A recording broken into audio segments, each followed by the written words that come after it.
Southampton Town Board to order on this 23rd day of July 2019. Please rise if you're able and join us for the Pledge of Allegiance. Pledge of Allegiance to the flag of the United States of America and to the republic for which it stands, one nation, under God, indivisible, with liberty and justice for all. If you could remain standing, we'd like to join together at the beginning of our meetings in honor of all the men and women of our armed services who bravely defend our freedoms at home and around the world each day. So let's join together in silence.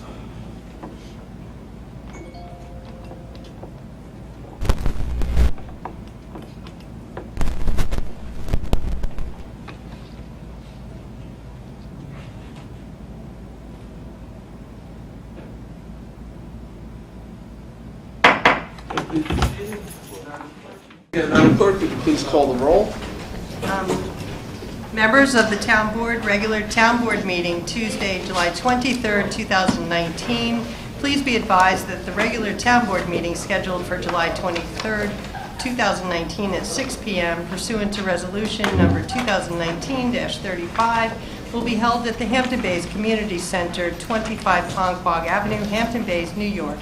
J. Schneiderman, Supervisor, Town of Southampton, dated June 26, 2019. Supervisor Schneiderman. Present. Councilwoman Lofstad. Here. Councilwoman Scalera. Here. Councilman Bouvier. Here. Councilman Scavone. Present. Thank you, Sandy.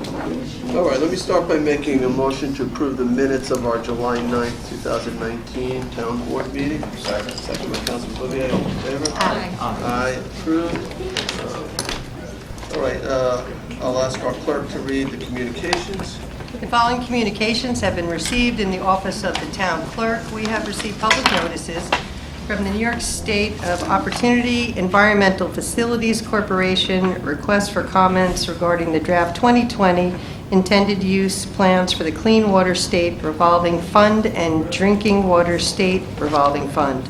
Suffolk County Planning Commission, letter of local determination regarding vending vehicles accessory to farm stands. Town of Southold public hearing notices. Village of Southampton Zoning Board of Appeals adjoining neighbor notification for Ox Pasture Road, Southampton Village. Village of West Hampton Beach Zoning Board of Appeals adjoining neighbor notification for 24 East Division Street, West Hampton Beach. Letters, emails, and land use applications have been received regarding the following: Chapter 160, mining and/or land reclamation. Fee waiver request for the Bridgehampton Child Care and Recreation Center Incorporated. Planning Board adjoining neighbor notifications for Lewis Road, East Quogue, and Montauk Highway in Bridgehampton. And Zoning Board adjoining neighbor notification for Crestview Drive, Remsenburg. The following bid openings took place on July 3rd, a request for proposals for the Shinnecock Commercial Dock Capital Project Design. On July 11th, request for proposals for sale of development rights within the Southampton School District. And that concludes the communications for this meeting's agenda. All right, thank you, Sandy. All right, there are 3 public hearings this evening. The second and third will be very short. We're just going to really open and close them because they won't be pending in front of the town board because of changes. So I'd like to take care of those quickly, and then we'll go on to the first public hearing where most of you are here for that first public hearing, I believe. So, Sunday, can we skip for now the first public hearing, go right to public hearing notice number 2? Absolutely. Public hearing number 2, to consider authorizing the alienation and discontinuance of approximately 6.3 acres of Community Preservation Fund (CPF) parkland to be used in furtherance of the development of affordable housing in exchange for the encumbrance of approximately 14.6 acres of property to be used as open space and public parklands within the town of Southampton. Okay, thank you. And Karen Back from our town attorney's office will explain the changes on this resolution. Good evening. This public hearing proposes to exchange a 6-acre CPF parkland property located on McGee Street in Tuckahoe for a 14-acre property located on Sabonic Road, also in Tuckahoe. The town attorney's office has been advised that the 14-acre parcel may have a boundary line issue with the adjacent landowner, who is the Village of Southampton. We are currently in discussions with the Village of Southampton to resolve the boundary line issue. Once resolved, I will be coming back to the board. Therefore, at this time, I am recommending that the board close this public hearing and withdraw the 3 resolutions related to this matter that are before you tonight. They are resolutions 816, 817, and 818. Okay. Thank you. And so the changes, if the board chooses to move forward with this, have to go back to Albany, I believe? It may, yes, it does have to go back to Albany, but it may be as easy as doing a chapter amendment. We'll have to Okay. look into that. Okay. Yeah. All right, so either way, we can't do anything with the resolutions in the packet. Correct. All right, so I do have one card on this, thank you. If this individual still wants to be heard, Francis Genovese.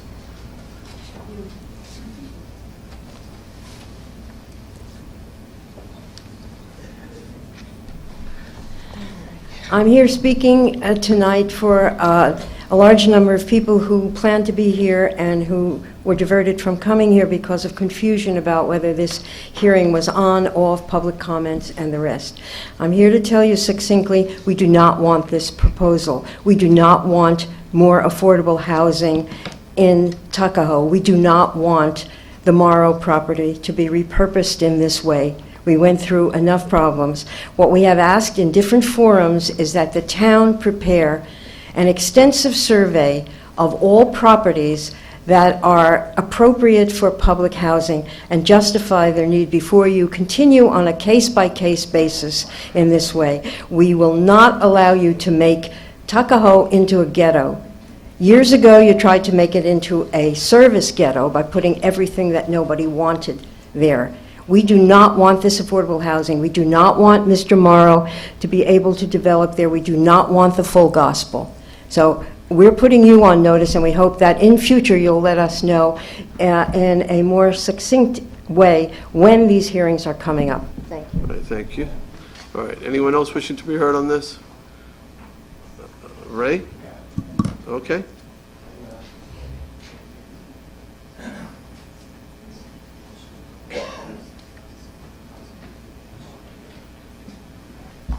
Okay, Ray D'Angelo, pardon me, Hampton base. My only concern about this is that you're requesting parkland, which is supposed to stay parkland in perpetuity, be swapped around, and I think it's a very bad precedent to be done, to do that. And I know that the bigger piece is, that you're swapping it is a bigger piece, but I think it's a very bad road to go down to give up parkland, which is supposed to stay parkland in perpetuity. Should never be touched. So all of a sudden now we're touching it. That means anything that's out there could be exchanged, changed, a lot of shenanigans. I think it's a bad idea, and you shouldn't go down that road. That's all I got to say. Thank you. Okay, anyone else wishes to be heard? Okay, seeing none, I'll make a motion to close. Second. Second by Councilman Bouvier, all in favor? Aye. Aye. Okay, we'll move on to public hearing, the third public hearing, which we're taking Public as a hearing second. number 3, to consider an appeal of a peddler's license denial. All right, Rich Harris from our town attorney's office will introduce this. Good evening, Mr. Supervisor, members of the town board. This is an appeal of a denial of a peddler's license that was issued by the police department and the town clerk's office. After the appeal was submitted to the town board to be considered, the application itself was reconsidered and looked at again by Sergeant Miller of our police department, who handles these applications along with myself. And after reviewing it and seeing that the issue that arose was not of a substantive nature that should have resulted in a denial of the application, Sergeant Miller is now withdrawing the denial of the application and will be granting it administratively. So at this point, I'm asking that the hearing be open and closed, and we will follow up administratively. Okay. Thank you. I have one person who wanted to be heard on this, Jonathan Presley. Mr. Presley, did you want to speak? You don't have to. Okay. All right. Then, is anyone else? All right, seeing none, I'll make a motion to close. Second. Seconded by Councilwoman Scalera. All in favor? Aye. Aye. Okay. So now we will go to the main attraction, the first public hearing. Cindy, would you read the public hearing notice? Combined public hearing for SDGEIS, an amendment to Chapter 330 to add Article 32, Sections 330 through 421 through 330 through 439, as the form-based zoning overlay district entitled Hampton Bays Downtown Overlay District, HBDOD. And I'm probably should have said 330-421. Okay. Okay, and Kyle Collins, our Land Planning and Development Administrator, will introduce this. Yes. Good evening, Town Board. Yes, this is a continuation. This will be our third public hearing on this initiative. It's a combined public hearing on both the supplemental generic environmental impact statement that was prepared on the proposed form-based code. The intention for today's hearing, as the Town Board appropriately found fit to have the hearing here in Hampton Bays, and to continue to receive public comments from community members. I will give a very brief history of how we got to where we are today and really open it up for public comment. Originally, this came out of, many of you may remember, back in 2013, there was the Hampton Bays Corridor Study. Part of that corridor study was a Hampton Bays build-out analysis that was done. As part of that build-out analysis and subsequent adoption of the GEIS, identified certain recommendations. One of those recommendations was to further look at the downtown area. That's what initiated this planning process we're in today. It actually came in two phases. The first phase was to look at some design standards and how the community wanted to see downtown Hampton Bays be developed. As part of that process, the town hired a company called Historical Concepts, went through a process of looking at other precedent downtowns on Long Island, not just on the east end of Long Island, but some of the traditional downtowns, historical downtowns on Long Island. That culminated ultimately in the preparation of a pattern book.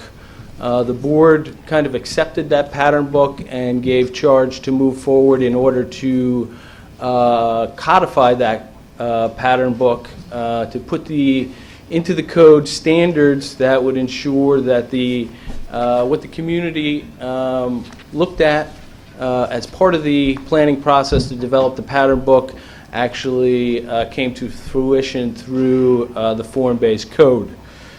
That standard, the pattern book planning process had substantial community input, both through online surveys, community charrettes, and community meetings, resulting in over 1,200 respondents, and ultimately came with the adoption or the acceptance. The vision statement for downtown was, I quote, "a vibrant, walkable, mixed-use downtown with many options for shopping, restaurants, and high pedestrian activity."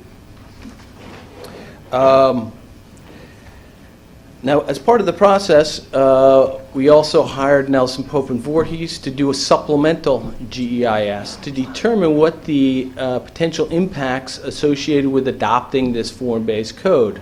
That supplemental is actually kind of an addendum to the original GEIS that was adopted in 2013 and the associated build-out analysis. That build-out analysis actually identified and was contemplated in the adoption of that GEIS, and the numbers that came out of that study for the build-out of new development potential in Hampton Bays at the time was 550 single-family homes, 90 accessory apartments, 15 Long Island workforce housing bonus density units, and 125 condo units resulting from the condo conversion provisions under the code that allows motels, indoor cottages to be converted to condos. Now, as part of the supplemental, the charge of Nelson Pope and Voorhees was to see that we would not exceed the thresholds that were originally contemplated in that 2013 GEIS. So in order to do that, there were certain activities that took place since 2013 in terms of rezonings, purchases with CPF, to see which parcels that were originally going to be built out potentially will not be built out, to see that given what the potential build-out under the new form-based code would not exceed those numbers that I previously outlined. Again, the intention of this meeting is really to hear from the community. Before I do that, I'm going to hand it over to Janice Shearer, our Assistant Planning Director. She's going to provide some clarification to some of the issues that were raised at the two previous public hearings, and then we'll open it up to public comment.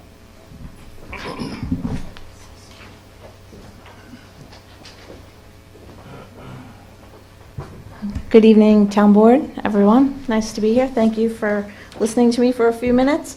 I just was in the audience also listening, saw the PowerPoints, heard the comments, and just wanted to take a moment to explain some of the color-coded regulating plan. Might make it a little easier to understand real quick. In the pattern book process, so this was what Kyle just explained, and many of you were part of it. We were trying to figure out, well, what does the community want? What do you want to see? Some of you remember putting dots in this room on the posters about the restaurants and the things you wanted. So this plan does many of the things that everyone, or mostly everyone, many people said they wanted. Oh my God, I'm going to drop this. I'm just trying to get to the point where I can point on there. One thing we wanted, which everyone is aware of, is that the park is here, and we want to get to the park.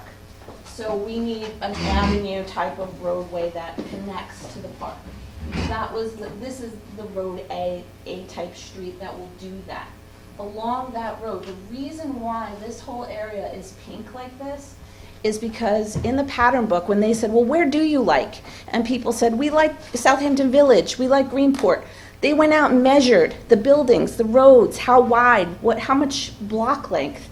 And they said, you know, here you have 1,875 feet of block.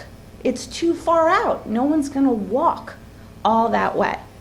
So in doing this whole code, we condensed it. So all this pink is now the condensed commercial activity that is the central district, central development district, the pink in the regulating plan.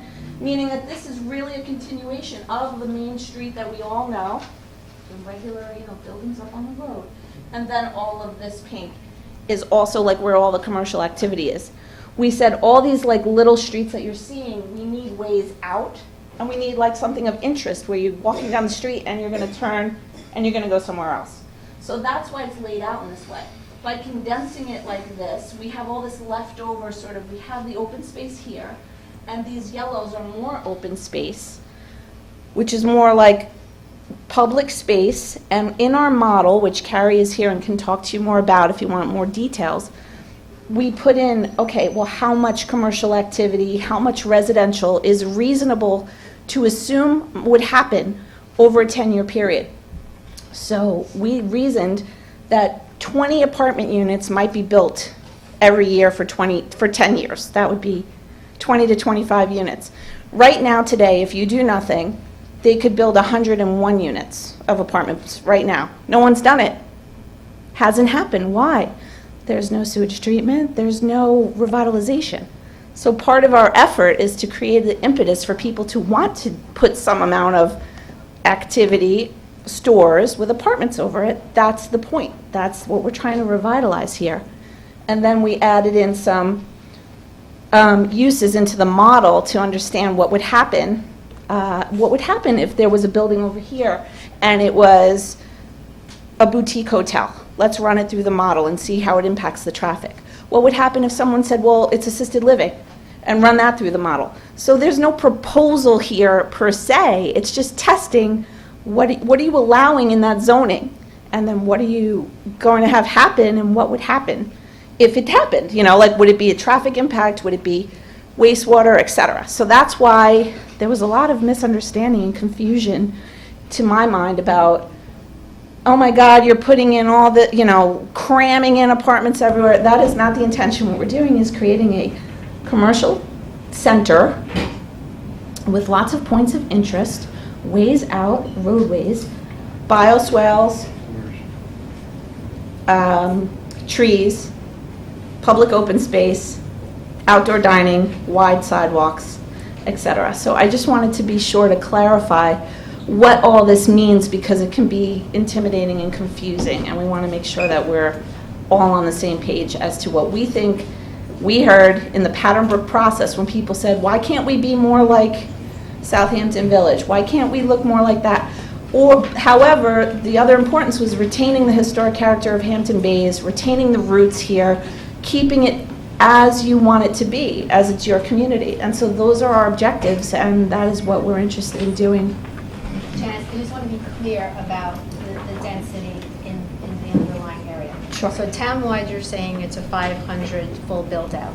For the area that's within the district boundaries, what would the existing zoning yield? 101 apartment units under the current existing VB. Existing?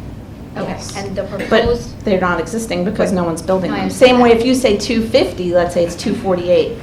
250, that doesn't mean 250 are going to be built tomorrow. That means that that's the ultimate possibility over a 10-year period. and then the build-out as proposed for the same existing boundaries is the 250? 248. Can you speak into the mic, please? 248. Okay. So, thank you, and we're here obviously to answer more questions, but I just felt there was a, maybe it's just a point of confusion about what the purpose of that build-out model was. Questions may arise during the course of the evening, so you will be here for this. I'm here. Thank you very much. All right, thank you, Kyle. All right. Reiterate part of, and to follow up on your statement, yes, we're here to answer the questions, but the intention of this meeting is to take in all the public comments so that they can be synthesized into the final document and addressed in the FEIS, which is the final environmental impact statement, which is the procedure that is identified under the State Environmental Quality Review Act. So ultimately, all comments that are taken into this hearing as well, not just hearing, as well as in writing, will be addressed in the FEIS that needs to be prepared prior to the board taking an action. Okay, thank you, Kyle. All right, so let's go right to the public. Lars Clemenson, I'm going to say who's on deck, too. Rick Martell is on deck. Lars, you're up first. Each speaker will be afforded 3 minutes to make their comments known. I'm going to try to keep to that quite strictly this evening because we have a lot of cards. So please try not to go beyond your 3 minutes. And our clerk, Sunday Schirmeyer, will tell you when you're down to your last 30 seconds. Okay, good evening, everybody. Tonight, even though I live here in Hampton Bays with my family, I'm speaking as the superintendent of schools. I want to thank you all for focusing on revitalizing the hamlet, revitalizing downtown. Without argument, I think we need that. We all agree we need that. The school district is supportive of the revitalization of Hampton Bays. Numerous projects, including infrastructure upgrades, renovations, new construction, have resulted in positive sentiment and progress here in the hamlet. While the increased assessed value in the hamlet is partly driven by general market forces, it can be argued in part also that the positive work in Hampton Bays has helped drive that, and the downtown district has the potential to keep that momentum going. To provide a historical context for you, the Board of Education's long-held position has been to generally oppose decisions that allow variances from existing code that will adversely increase enrollment in the schools. For nearly 15 years, we bucked a trend in Long Island population shifts. In the period between 2004-05 and 14-15 school years, Suffolk County school enrollment decreased 3%, while Hampton Bays increased 9%. Since that time, the district's experienced a gradual enrollment decline, largely due to a decrease in the birth rate. Compared to districts in Southampton Town, the school tax rate in Hampton Bays is nearly the highest, and the per pupil spending nearly the lowest. Hampton Bays has a poverty rate and student population of 61%. Our immigrant population is 11%, and students requiring English language learner services is nearly 25%, which is among the highest in Suffolk County. Despite that, our graduation rates in the New York State School Report Card are among the highest in all subgroups in Suffolk County. So you understand why any discussion of development must also include consideration of school enrollment. So in my written comments, I flagged a few questions and areas of concern, but I'll focus right now on the projected school enrollment. In March, in my calls with Kyle and the team, I did express concern that the projected 27 student increase with full build-out, I know that's a 10-year period, might be low. I fully understand that the Rutgers model is used to develop school age projections, but those of you who know our unique Hampton Bays, we don't always follow models and projections. We don't always conform. So I want to raise that flag and keep it on your dashboard. If enrollment trends did not follow those projections, the district could find itself in a Sophie's choice between providing basic educational mandates, the must-haves, and the educational opportunities, the nice-to-haves that our neighbors in Southampton town enjoy also. The property tax cap limits increases in the levy, and state aid only accounts for 11 cents of each dollar we spend. Granted, measurable improvements to the property and new construction, which are goals of this plan, could increase the tax-based growth factor in the tax levy calculation, but it's a modest increase and not definitely guaranteed. So it's significant in that the school tax revenues are not guaranteed to be new money. They might be. It's not guaranteed to be new money, but rather money that's mitigated from the rest of the tax base in Hampton Bays. That's a good thing, but if we did have enrollment that went beyond the projections, we'd be in that Sophie's choice situation for educational opportunity. Without question, we share the goal that we want that vibrant downtown district that Kyle mentioned. It will have a positive impact on economy, tax rate, and the general desirability of our great hamlet. So please stay focused on the revitalization. We're with you. We want to get this right in Hampton Bays, but keep in mind school enrollment as you make those decisions, particularly around the residential pieces of this plan. Thank you. Thank you, Lars. Okay, so Rick Martell, you're up next. On deck is Kevin McDonald. Okay, if I could, a quick thank you to the board for doing this in Hampton Bays so we could definitely have a turnout so we can get the input that we needed for this. Secondly, two quick disclaimers. I do own Skidmore Sports, which falls in that zone, just so you know, and I am also running for town council next year for the open seat. So just to get that all out there. I was really excited about this plan when we first saw it. I really loved the idea of revitalizing downtown Hampton Bays. We've been struggling with this issue for many, many years. And as we talked and theories came out, the real concern I had was on the density part of it. I mean, 10 years, 100 apartments. We're hearing 240 apartments in the next 5 years. We need to know what the low-income housing part of that's going to be. I don't think the people totally understand that we're going to have 3-story buildings on the frontage and 2 stories on the back facing out Park. There's a lot of questions on all that. We have traffic concerns now that we're not issuing. We have 25 minutes to get from the diner to the canal that we haven't solved.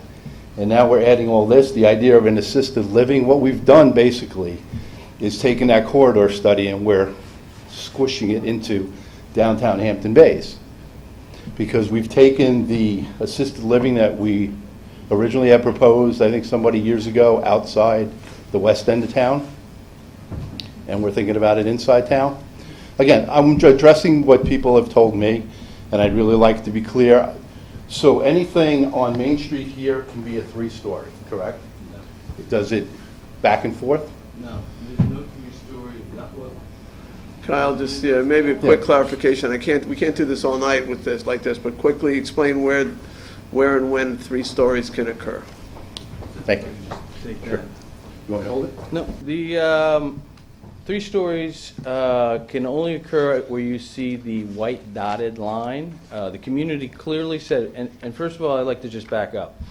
The current height in the VB zone, current regulation is 35 feet. There is no proposal to change that height standard.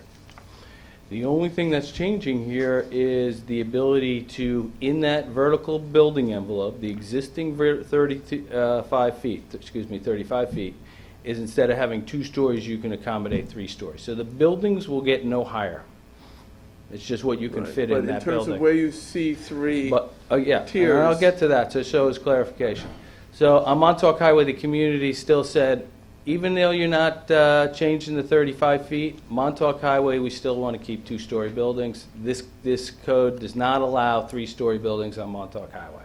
Wanted to keep that scale of 2 stories.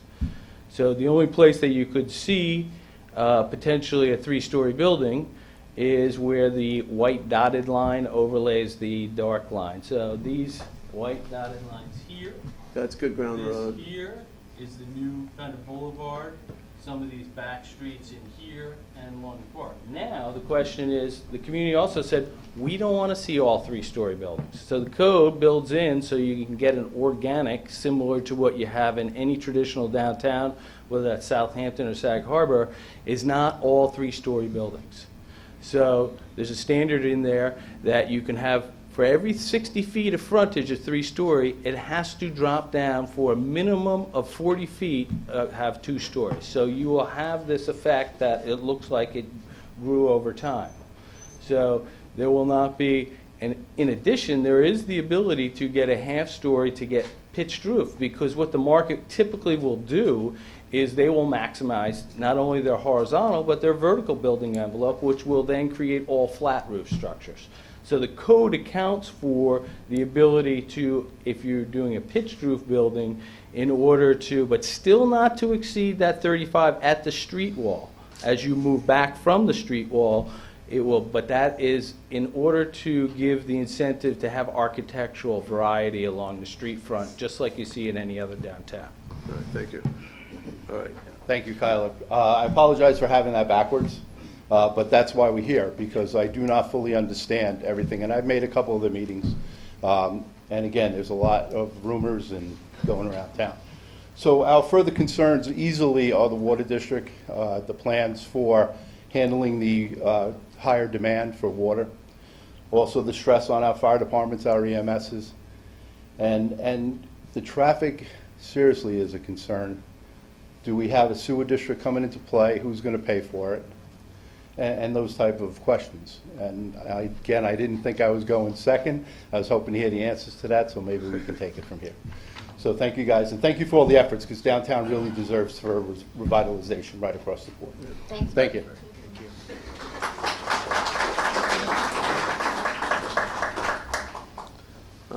Kevin, just kind of on the sewer issue that was just raised at the end, a lot of what's proposed can't happen without sewers, right? So it's part and parcel to it. All right, Kevin? Ready? Oh, let me say who's on deck. Sorry. Vera Carter is on deck. Okay, thank you, Mr. Supervisor, members of the town board. I'm Kevin McDonald. I appear to you, before you from time to time on behalf of other organizations. Today, I'm only here as a resident of Hampton Bays and a board member of the Civic Association, and I'm delivering the preponderance of those comments here. So I and others on the Civic Association board and its membership have participated in a number of planning studies for the last 25 years, all that have centered on our downtown doesn't work as is. It needs to be made better. We needed a park to create a public space that would be an attraction, that would be a revitalization investment in the rest of the downtown business district. But we didn't want a business district that just looked like partly the way it is, and more ugly with the types of larger buildings that the retail business likes to continue to create. And we thought we wanted a conventional, more traditional downtown business district. Out of some of the planning efforts that have taken place over the last 20 years that Kyle ran through a summary of, was this notion that we should create a form-based code so that the design of whatever is going to happen in the future fits better and looks like places like Southampton and Sag Harbor, which, by the way, has 3-story buildings. 3-story buildings are not the end of the world. seriously. So that's one. The second thing that we decided in a number of discussions that we had as a community was, we already have a future. It's the present zoning code. If we don't get past where we're stuck now, we'll just, 5 years from now, have the same conversation and decide nothing. This is the third time this town board and your predecessors have had a discussion about what to do differently here. Please decide to do something different, because only when you do something different does something different actually happen. So here's a story. You go into Scotto's or Francesca's and you go up to the counter, and the person behind the counter very nicely says, "What can I get for you today?" And if you just said, "Here's all the things I don't want," you walk out of the restaurant or the food service place empty-handed.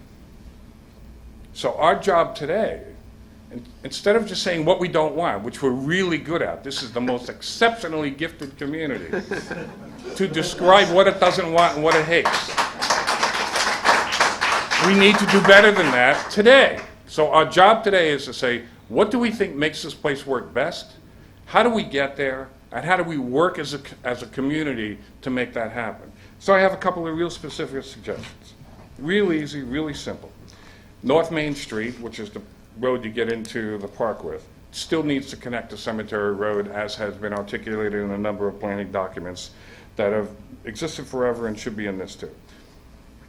Formula food service, retail and food service facilities shouldn't be in any of these areas. And by formula, I mean McDonald's, Burger King, Wendy's, and those sorts of things. We want places that are locally owned and operated, that are supported by the community, and that you just don't have to go to County Route 58 to have the same magnificent experience. And then, the sort of principal recommendation, you're going to hear a lot of concerns, right? Rumors travel faster than the truth, right? They just do. And, a lot of people are mad about a lot of things. And I know you know this, it's really hard to get anything done ever. And we're really close to actually beginning to get something done. All we have to do is adopt this code, take a leap of faith to say the design elements proposed here are better than what we have, but better than, if we did nothing, what we will continue to have. That's the choice. Take the risk, go for better, or just walk away from the counter with nothing. Thank you.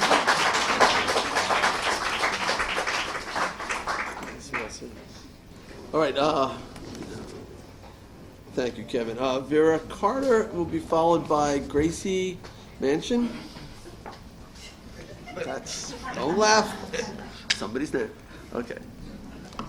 Hello, Vera Carter, resident of Hampton Bays. Oh, sure. Thank you. Okay, I think there was some clarification with your explanation, but I'm still confused about the building over time, 20 units a year, et cetera. I'm not sure how that works. And I think if maybe there were an overlay diagram on top of this, an outline of where everything should be going, I think it might make it a little clearer for us to understand.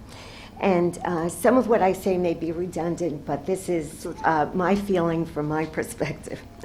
Okay, as I say, I moved to Hampton Bays about 4 years ago, and I moved here because of the beautiful beaches, the wonderful waterfront restaurants that featured live music and beautiful sunsets. It appeared to be a promise of a better life. And we do love Hampton Bays for all those reasons. Okay. However, as we saw these restaurants develop, in sharp contrast, it appeared that the town was in decline. I know that's why we're here and this is being addressed. but it was very distressing to see empty storefronts and shoddy storefronts and many more nail salons than we could ever use or need. And we experienced the loss of our landmark diner and the loss now of our theater. Okay, a small park was added, however, for a few summertime concerts with no place to go before or after. Okay, now we are also witnessing the development of a catering hall at the east end of our town. That will increase traffic by 250 cars, especially on weekends when the traffic is heavy to begin with. So there already is a traffic concern on one end of town. Okay, Hampton Bays is a very small hamlet, small Main Street as compared to other villages like Southampton and East Hampton. So the land adjacent to Main Street is a precious commodity. And the proposed, if there is overdevelopment of this land, it will negatively affect the small town feel of this town. Not to mention the increased traffic and congestion. A proposed assisted living facility, while it may be beneficial for the town, seems to be objectionable within that particular area. There should be land parcels that are further east of the overlay or possibly west that may be more suitable to an assisted living. Okay, and we also had heard a proposed 147-unit apartment complex, and 30 seconds. If that's the case, but it really would be a tremendous overdevelopment in our town. Okay, as Hampton Bays residents, we pay high taxes in comparison to other areas. We want and need a more vibrant town that we can be proud to bring our friends and family to. We hope that 3 minutes. Southampton Township can offer incentives to attract the right type of stores, and at any rate, Hampton Bays residents have a vision for our town also. We just hope that you share our vision. Thank you.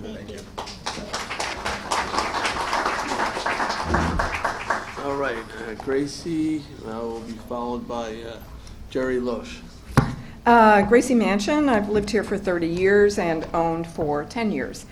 I'm new to this whole proposal, so I hope you'll be patient with me, but I'm looking at this. I understand what you want to do. I mean, it seems excessive to think that every year you're going to have to accommodate 25 more apartments. That means 250 in 10 years. That means 520 years. That's an awful lot of housing in this downtown corridor. I don't understand why Hampton Bays is taking on, this huge influx of housing for low-income and assisted living when the town of Southampton's a very big place, and we are already burdened with a very high school tax, which would only go up if we put in 200 housing units, plus the fact that there are existing things on Main Street. Are we talking about tearing down what's there and building something else? I mean, these are not owned by the town of Southampton. These are owned individually. I mean, we can just look at what happened with the movie theater. I mean, I think the town of Hampton Bays wanted to keep the movie theater, but we don't have a say in it. It's owned by, somebody owns that property. They need to rent it. They found CVS. So now we're getting a CVS. So certainly all these decisions are very blue sky as far as I'm concerned. You can say, oh, we want this to look like a hamlet, but I don't believe that the town of Hampton Bays owns that property. Are you talking about the town of Hampton Bays building, tearing down what's there, tearing down the 2 historic houses that are in the Main Street area? that fall within this yellow area, I believe, and you're going to tear those down and build there? I don't understand how this proposal works when there's already properties there that are owned by other people. Can we just give a little bit of a primer just on how the overlay district works in the context of incentives, just to answer your question? Okay. Just so we have the information, everybody has it. Janice, do you want to Can do come that? up?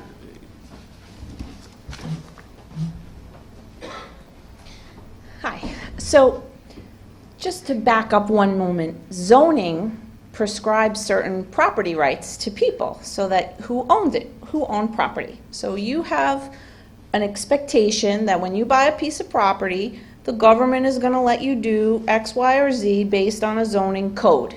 So right now what we're doing is talking about amending a zoning code that's optional. Anybody who is happy with what they have here does not have to do anything. They can exist the way they are forever. If someone else wants to opt into this zoning overlay, which is a layer on top of the existing zoning, so existing zoning is village business, that prescribes certain rights to individuals who want to build commercial buildings. They can build up to 15,000 square feet. They can build at certain lot line setbacks. They have to provide a certain amount of parking, etc. Certain buildings on Main Street are constrained in what they can build at this point. They can't put an apartment upstairs, even if it would help their business downstairs. They cannot, because they don't have the density, the flow in the sewage treatment situation. If this district goes in and we create that opportunity, they can connect. They could put the apartment upstairs, their existing building. We're not tearing down anyone's buildings. If you own a building and want to tear it down and build something new, that's your choice. If you don't, that's your choice. No one is forcing anyone to do anything. What this does is it adds an added ability to do other things that you wouldn't normally be able to do. There is no more than 248 units. It's not 248 every year until infinity. It's 248 stop. There's actually a cap. And the reason why there's a cap is because we're trying to assess all the impacts and the ability. It's really a capacity plan that's taking place here. There is no proposal for assisted living. I just want to make that very clear. No one is proposing assisted living here. What we did was, as long-range planners, we said, let's look at the population. There's 25% of the population of Hampton Bays is over 60 right now. In the next 10 years, there'll be another 15% who will be over 60. We thought, let's put it in the model to project if that would be a reasonable use that could happen under the zoning code, that table of uses that's there, that somebody could say, hey, I want to build an assisted living, and we would say, well, the code only allows one building of 100 beds. So they would have to decide whether or not that was worth it. We're not proposing assisted living. If the town board doesn't want it, that's fine too. We're just looking at the population of Hampton Bays and saying there's going to be a significant amount, more than 35% of people who are not going, they want an option. At some point, you're going to want to leave your house and have an option, and you just have to leave? You just have to go somewhere else? Or do you go downtown, where then your family and friends can come visit you? That was the mentality of how we projected that plan. Not we're forcing an assisted living facility on anyone. It doesn't have to happen or be there at all. We're just trying to project for the future out 10 years. So that is why it's like that. And so the zoning is really an overlay district that is optional, that a property owner could make use of if they so choose, and if they don't, then they don't have to. All right, thank you, Janice. We're going to keep going to the card. So Gary Loesch is next. Gary, you're going to be followed by Christine Brady. Good evening. Happy Tuesday. My name is Jerry Loesch. I am a full-time resident of Hampton Bays. We moved here 3 years ago. Prior to that, I was a part-time resident of East Quogue and Hampton Bays for approximately 45 years. We've seen a lot of change on our East End. A lot of it is overdevelopment from my perspective. What I'd like to talk about really is the density. And quite frankly, it's something which we all are fighting every day.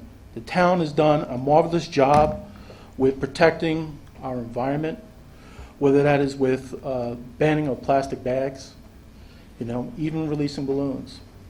I'm quite lost as to why we want to put so much pressure on a small little area. As you know, we have problems with our water. We actually have a Superfund site right here in town at the fire department, and we have major infrastructure issues with our current water system.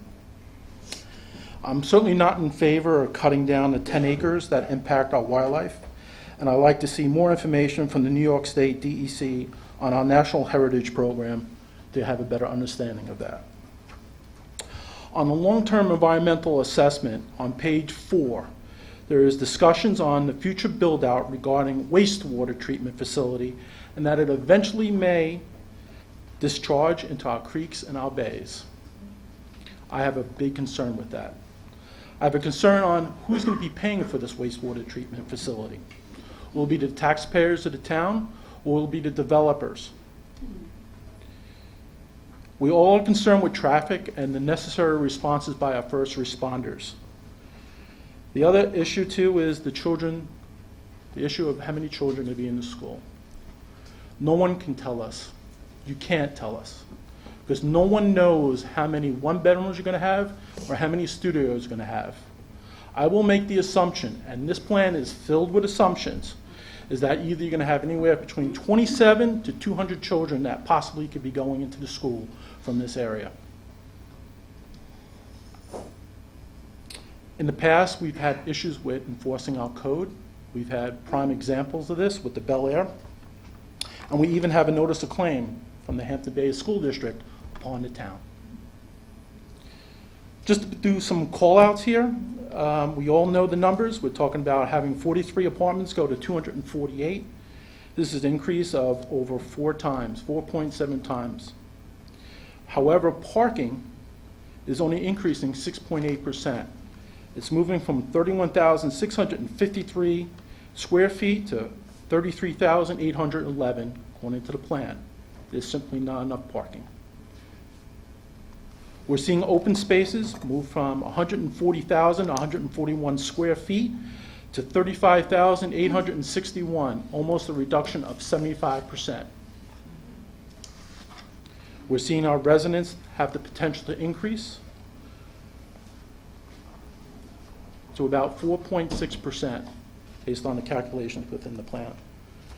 You can look at all those numbers in there, but certainly there's just simply too much density. I'd like to end by telling you I'd like to see the New York State DEC further assessment. I'd also like to see a demographic study. I certainly feel the plan is not density neutral, and it's certainly not tax neutral. Thank you. Thank you, Gary.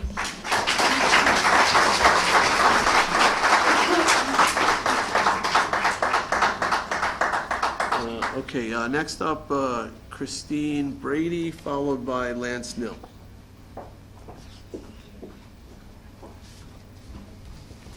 Okay, this will be short and sweet. This is new for me. I'm a Hampton Bays resident for about 28 years, and I feel I speak for a lot of people that have lived here that I feel like it's a long time coming. I love living in this community. I just feel as though downtown suffers when you compare it to other villages. So I'm excited. I hope this goes forward. And I look forward to a revamp of this town that I love so much. So, crossing my fingers. Thank you.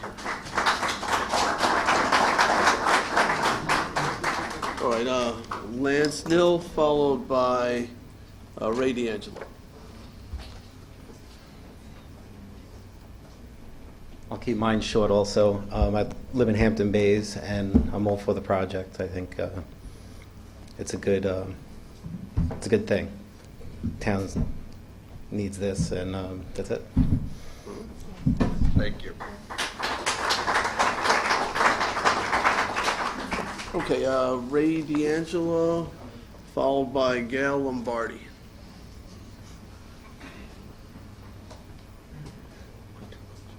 Supervisor, board members, thank you. I want to thank you for approving my recommendation of moving this meeting to Hampton Bays. And this really is a point of self-determination for Hampton Bays.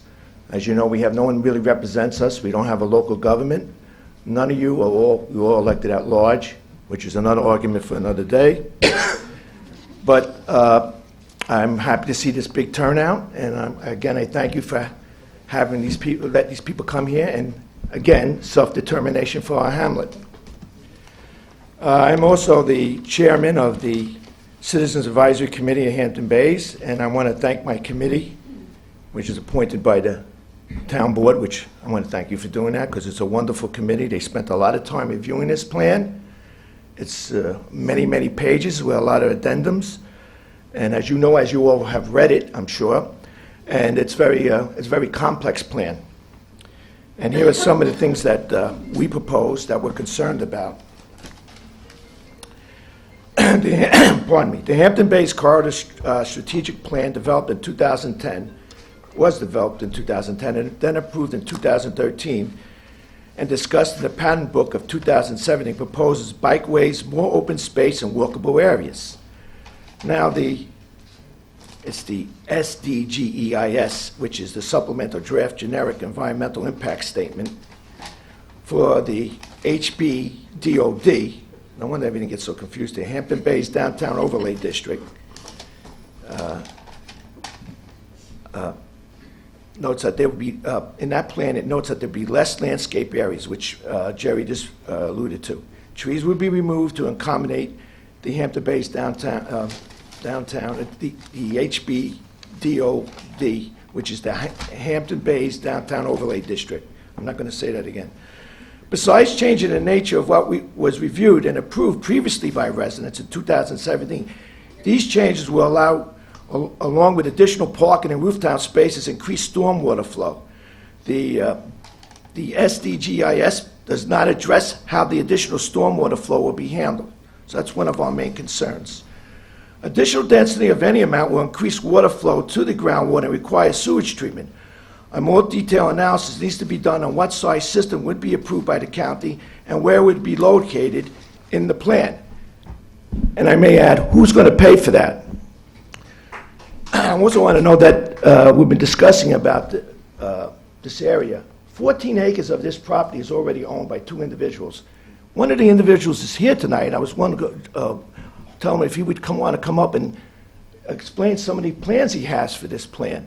He's here, and once this is approved, by right, he can do whatever he wants, included in this plan. And he is here tonight. And it's not 10 years away. 14 acres of that is already owned. And I handed that thing out before to some of you that live in Hampton Bays. We're numero uno with tax rates. 30 seconds. Thank you for that. Additional density of any amount will increase weight. Structures that are multi-level should not have all residential units, which now the plan allows. Overall residential density should be reduced. The Central Hampton Bays Hamlet Center was defined in the Hampton Bays Corridor Strategic Plan as a locus of community activity with fully occupied storefronts, unique local businesses, and sidewalk cafes, and parking parts. Dense residential development is inconsistent with that. 3 minutes. The Hampton Bays Corridor Strategic Plan, and inappropriate for the Central Hampton Bays Hamlet Center. So in other words, what you got now is contradicting what the original plan called for. And one of the other things, the affordable work. Ray, you're pretty close to the end there? No, but I'm not, but I'm going to keep talking. The affordable workforce unit should be, well, I'm speaking for a committee of 13 people. I understand. Just try to wrap it up as quickly as you can. Two other people, quite frankly, said 2 words, so you think they get their time? It doesn't work. Well, I mean, these people want me to get down. I won't Okay, speak okay. anymore. If they want me to continue, I will. This is the people's community. This is the people's meeting. Good. It's not for the town. Ray, Miss- Ray, just go ahead. I don't want to go against that. If you want me to sit down, I'll sit down. This is self-determination for Hampton Bays. Ray, I just asked you how much time you had left. Just keep going. All right.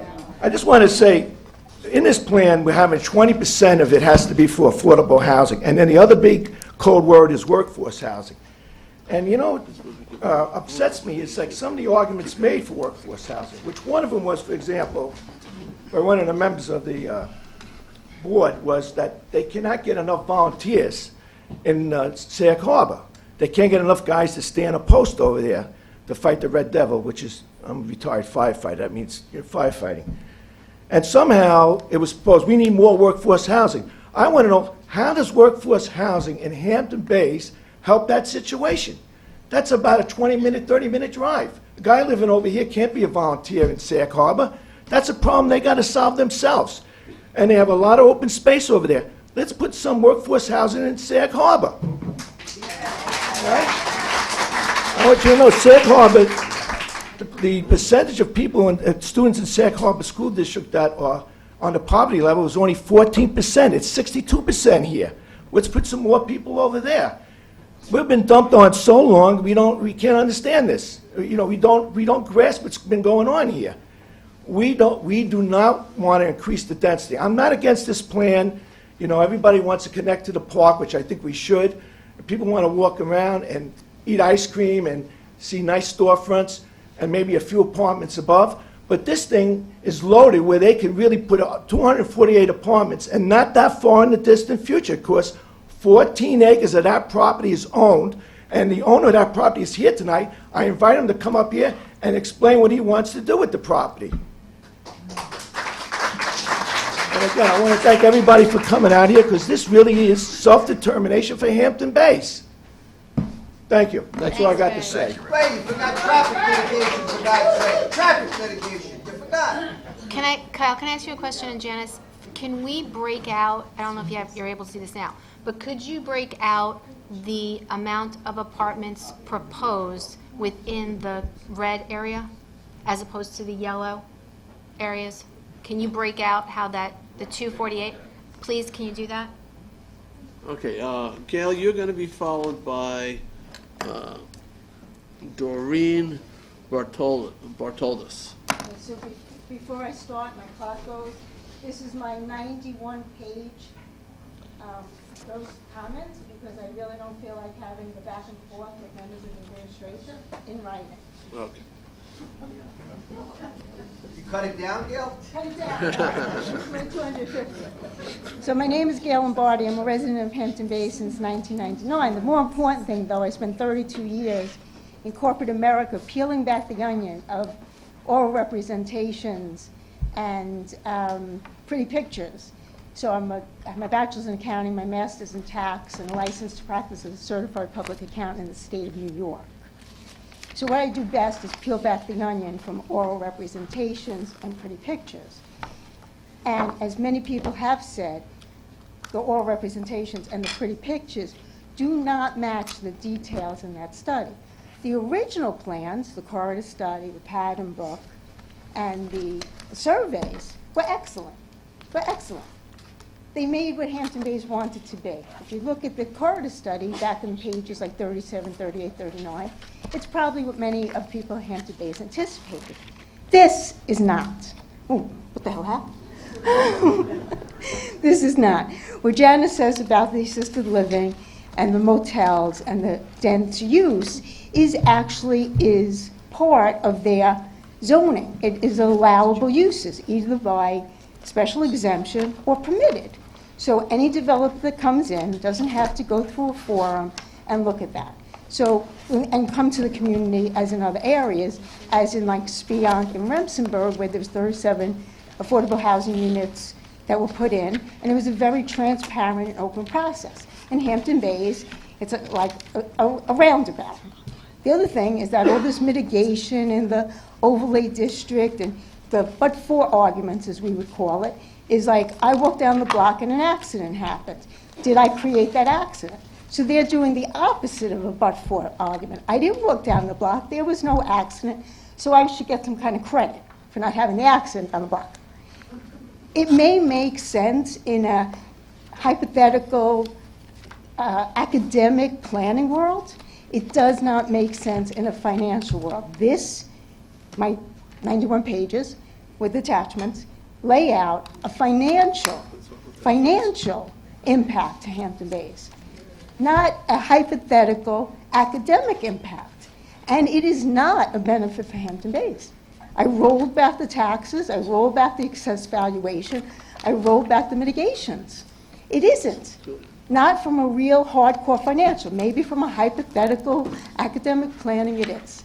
So I have 91 pages with attachments for the board to look at and to hopefully take into consideration from a real world, not hypothetical academic, real world of how it's going to affect Hampton Bays with the density, with the school, with the traffic, with all the things involved. So hopefully, and like I said, I don't want to feel like I'm in the middle of a Saturday Night Live skit, where Dan Aykroyd used to say, Jane, you ignorant, whatever. So let's move on, and hopefully you'll look at it, reconsider all the density issues, and hopefully we, as Kevin said, do something, but not this. This is way too dense, way too detrimental to Hampton Bays. What should they do, though? What modifications should they do? Wait, you can't do that. Yeah, I can't have, So I want you, just let her speak. I think she's, and so that's it. Thank you. Thank you for your time. thank you.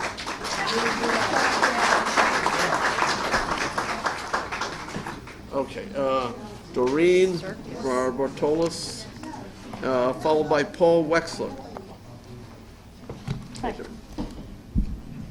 Good evening. My name is Doreen Bartoldes. We met the last meeting. I'm a professional engineer in New York State. I'm a 20-year resident of Hampton Bays. And I'll just repeat that my expertise is in construction and of water and wastewater projects, but that's not what I'm going to be focused on tonight. So in addition to my concerns that I relayed the last time regarding the impact on wastewater, which was mentioned very well tonight, I have been wondering why such a plan of density came about, so I did some more research. I found the 2013 resolution, which is the Corridor Study Strategic Plan for 2013, which was approved, and it was adopted in November of 2013. So there is an approved plan for Hampton Bays already.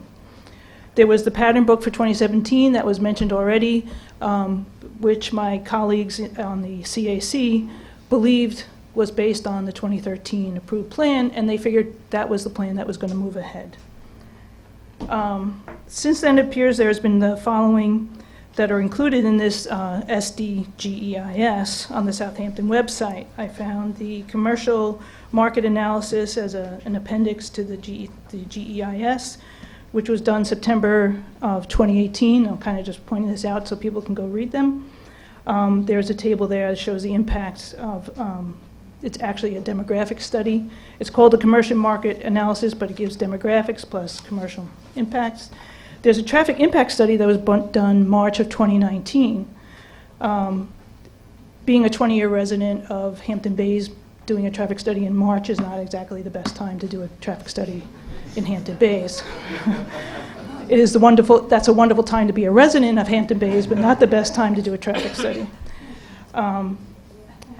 There is an appendix with a list of CPF conversion table that shows that 53 acres have been bought, and I learned a lot today online, but anyway, it refers to Chapter 244 of the Code, which says that the CPF properties that you bought can now relay to 53 acres in this the transfer, the TDR. So I bring all that up because my concern for this additional development density was not assuaged, nor was I convinced by any of these studies, which I read through as carefully as I could prior to this meeting. And I am very curious as why they were procured, because they're gone since September, and I think you actually relayed some information about that before, but it was not clear. So I'm worried about the new concerns for sustainability, climate change, etc.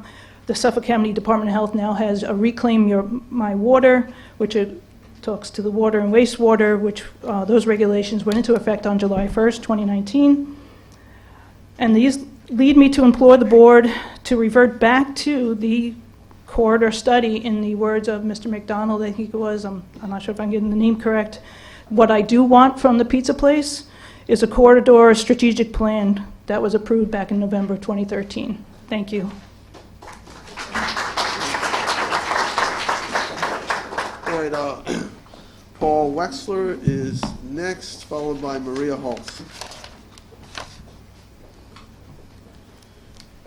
Hi. I've been coming to Hampton Bays for about 40 years, and I'd like to commend the board for coming up with such I think, wonderful plan to really create a shopping area that has not existed in Hampton Bays. Hampton Bays has really been benefited by having magnificent topography, beautiful beaches, a lot of wonderful natural benefits, but we don't have a shopping area. And I've been a homeowner for the last 8 years, and it's interesting when you speak to people socially and you say, hey, I've got a place out in the Hamptons. Oh, where's your place? Oh, it's in Hampton Bays. You get a reaction from people that, oh, I'm sorry to hear that. And I don't laugh because it's not necessarily something that somebody will say, but it's because we're lacking what a lot of the other areas that Hamptons have. We don't have a real town, so to speak, where people can go shopping, can have some of the benefits that these other areas have, whether it's Sag Harbor or Southampton or Bridgehampton. So I think that a plan like this is only going to benefit the community. I was kind of curious to hear how people are having issues with assisted living, as we all are going to get older and potentially need assistance at some point. It's not going to have any impact on the schools whatsoever if you have an assisted living. It's going to have very little impact on traffic. Most people aren't driving who are in assisted living. So, I think there's a lot of redeeming qualities about this, and there's certainly, I think, challenges that go on right now to the town which are burdening the school system that should be looked at more closely. And I don't think that having this new development is going to be a negative for the town. And I'm on the board of the Homeowners Association where I live in Hampton Bays, and most of my neighbors are also of the opinion that this is something that's going to be of great benefit for the town. Thank you. Thank you.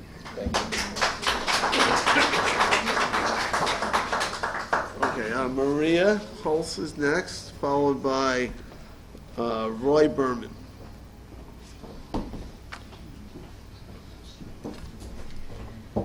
Good evening to the board. Thank you for holding the meeting here. We enjoy seeing this sort of turnout. I'm speaking on behalf of myself, and I'm president of the Hampton Bays Civic Association. And we certainly have been working with you in developing this plan, and we're all for it. But I, in all honesty, have to say that there is a large concern as to how these apartments are breaking down. One question I'd like to ask Janice is, are these apartments going up in individual buildings, or is it going to be a block of apartments? Over stores, right? Primarily.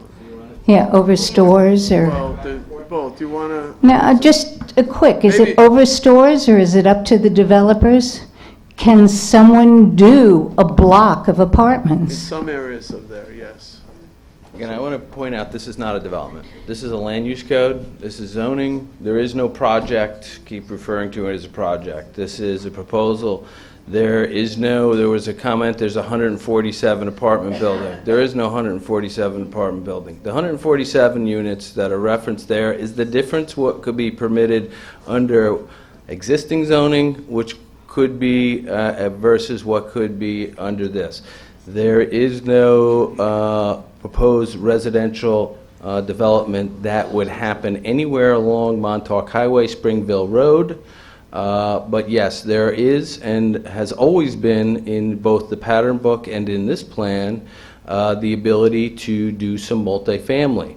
In the pink zone, they would all be over stores. However, in the yellow zone, again, not along Montauk Highway or Springville Road, could you have a multifamily townhouse or otherwise be permitted? In the rear of those yellow zones, yes, you could. There is contemplation for either a multifamily building or some type of townhouse. Now, if you look in the form-based code, it's very clear what they will look like. Those samples and building types were clearly indicated in our community development, community participation process in developing the pattern book. But no, there is no proposed project for any number of units. Again, this is a land use plan. As part of the land use plan, you need to determine, and this goes through the secret process, what the potential build-out would be.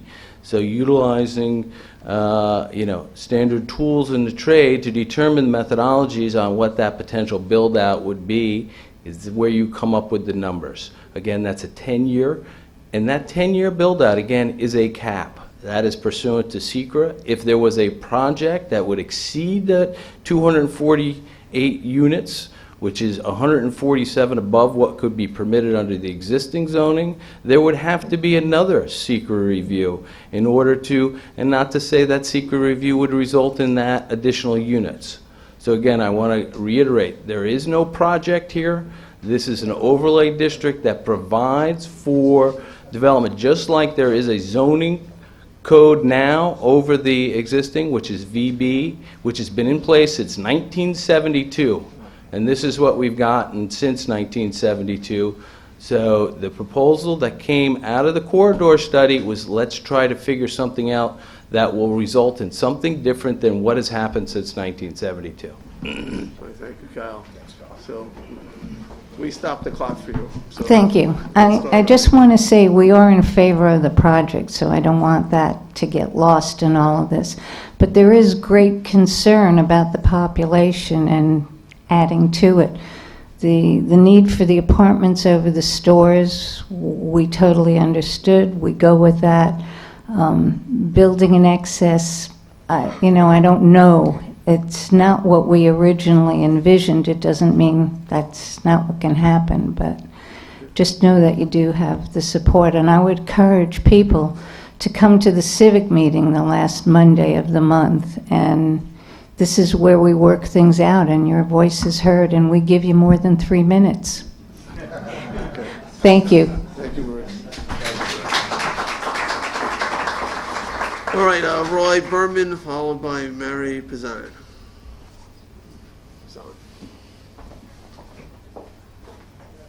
Hi, good evening. My name is Roy Berman. I'm a recent homeowner in Hampton Bays and Wharton graduate, and I have a master's actually in urban planning. I have studied downtown revitalization. Downtown revitalization is a big trend across the United States and a very positive one. And there's been many of these projects across the United States has shown that it's increased tax revenue and created many opportunities for local businesses and individuals. And I'm in favor of this downtown district approval because I feel that Hampton Bays will stand out within the region as a destination to dine, shop, visit, travel to, invest, and move to. Thank you. Thank you. All right, Mary Pizzan. And that's the last card I have. We'll go to the audience after Mary. Hi. I laud some aspects of the plan, but I can't dwell on them because you only give me 3 minutes. And I'm speaking on behalf of myself today, not my organization.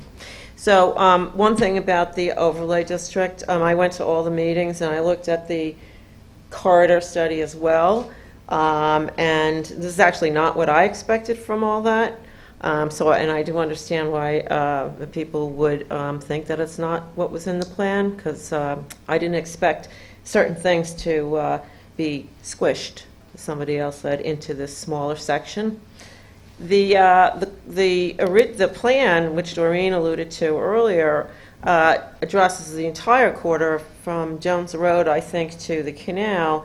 And so I'm just concerned about the explanation as to why there now should suddenly be a sudden urge to, I want to use the word congeal, but to congeal all of this into one section. And not only that, but to segment out this area from the original much longer study. I heard that it wasn't walkable enough. If it was walkable enough then, it should be walkable now. But I just don't quite get why you have to do that little section now. The new boulevard somebody referred to is kind of confusing to me because I didn't expect we would have a new boulevard. And as Ray mentioned, and there's rumors about, what people are anticipating to do with the properties over there, and the zoning should come first, not the other way around. With respect to the mitigation, and I apologize if I didn't, I may have brought this up originally, but one, I don't think it's appropriate to use past projects for mitigation, and that would be in reference to the CPF properties that have been purchased. Now, I don't know if those purchases said, we are purchasing this property to mitigate, but I don't think that you can use historical purchases to, as a mitigation for a current action. I'm also concerned about the use of projects or plans for mitigation that in and of themselves would require an additional EIS and additional mitigation. Particularly, for example, I'm talking about, I don't know, maybe the sewers or even the transportation plan may require its own EIS, and then that may require additional mitigation. So I'm not sure that it's appropriate to use those types of projects. I don't think you should be using the fantasy giveaways, I call them. The fantasy giveaway would be particularly the school children issue, because I think the rationale is that, well, we're going to add school children here because we're not going to add them over there, but the reality is that over there you're not allowed to have them anyway. You never enacted that plan, so those school children don't exist. So using a non-existent thing as a wash doesn't make sense to me. I also, have an issue with the use of mitigation that relies on third parties, as someone else alluded to that, third parties whom have no obligation to comply with your plan. An example of that might, for example, be the plan to extend Good Ground Road and alter the 24 Montauk Highway intersection, which would require you to somehow purchase, I assume, the diner or the property next to the diner. You have to make a road there, so you need the property to make the road. Who knows if the diner will cooperate, but I 30 guess... seconds. Okay, the answer is why nothing's happened to the diner. I feel very quickly, I'm just going to add a comment on the fact or the idea that people should have known and they should have been aware of something. This was brought up at the last hearing as well, and kind of got me a little. Some things do. We get down to we have some philosophical differences. And I think that when people don't understand, the town's response to that should be, what can we do to make them understand? I'm glad that you did this tonight. Perhaps it helps people understand some things. But the town has to be transparent in explaining itself to citizens, especially when there are things they know that people aren't going to like, instead of kind of glossing over them. I don't think that's fair, good government. 3 minutes. And even if we still don't get it, so what? Does that mean you just go ahead and do it? Shouldn't the response be to try to work with us to help us understand and so on? You guys do this all day. I don't do this all day. I bet most people here don't do it all day. And I think the town has to be a little more sensitive to that for myself. Maybe I don't speak for everyone else, but for me, I would appreciate that. Thank you. Okay, that was the last card, but I suspect there are people who didn't fill out cards who want to be heard. I'll recognize them by hand. Mr. Babcock? Okay.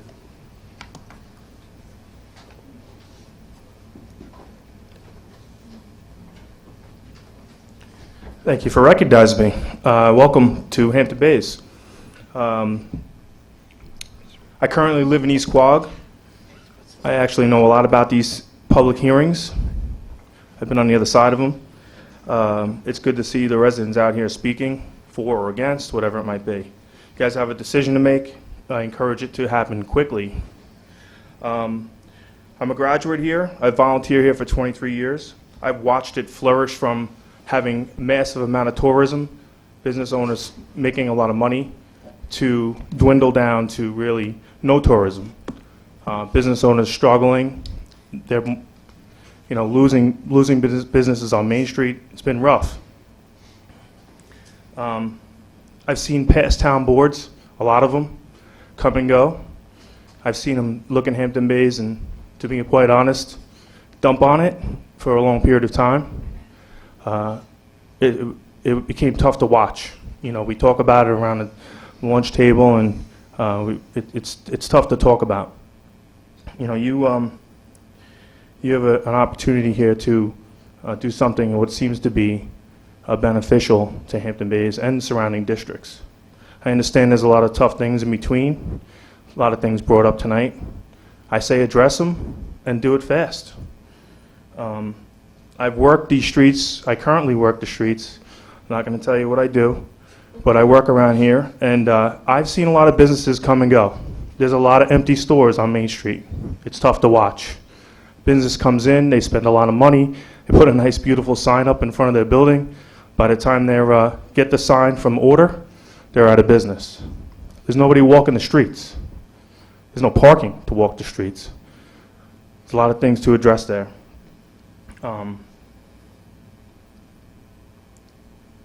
I've seen 2 projects within Southampton town myself. One is happening right now, which is the CPI project.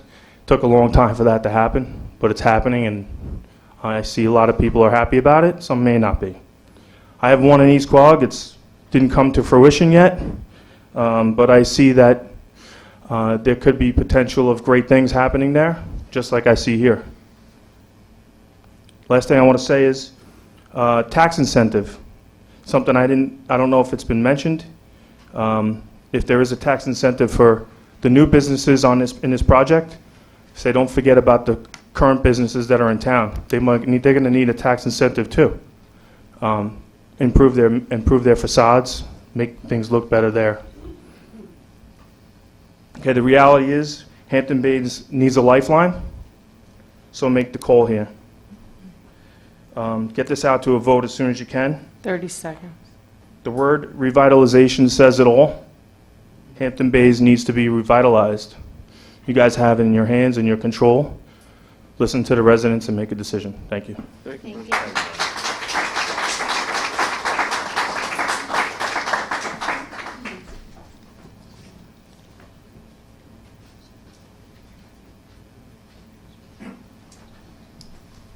Good evening. I've been a resident here for over 40 years, and I'm all for revitalizing or improving the beauty of Main Can you Street. just state your name for our record? Yeah, Sam Ahmed, and then I live in Rampasture. And as I say, I'm all for revitalizing and enhancing the beauty of Main Street and Hamlet, which I love like everybody else here. But I would say that there's a big problem with that.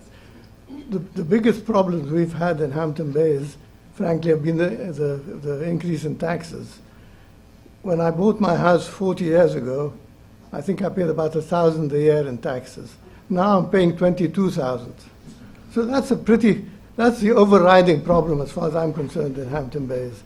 Yes, we'd love to have more beauty here and a nicer Main Street, but what I'm concerned about is that the plan and I know little about it, seems to imply an increase in density in housing or increase in population, one way or another.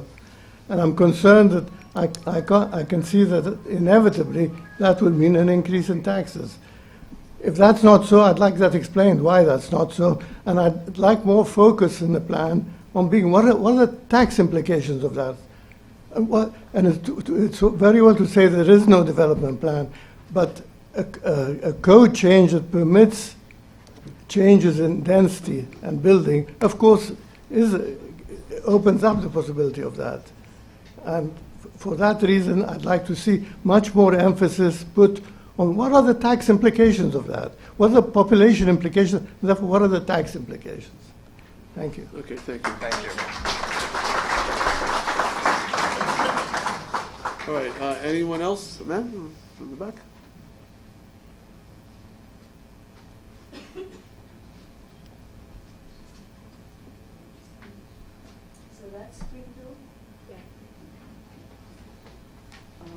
Just please start by identifying yourself. Tina Curran. I am a 25-year resident, 20-year resident of Hampton Bays and a homeowner.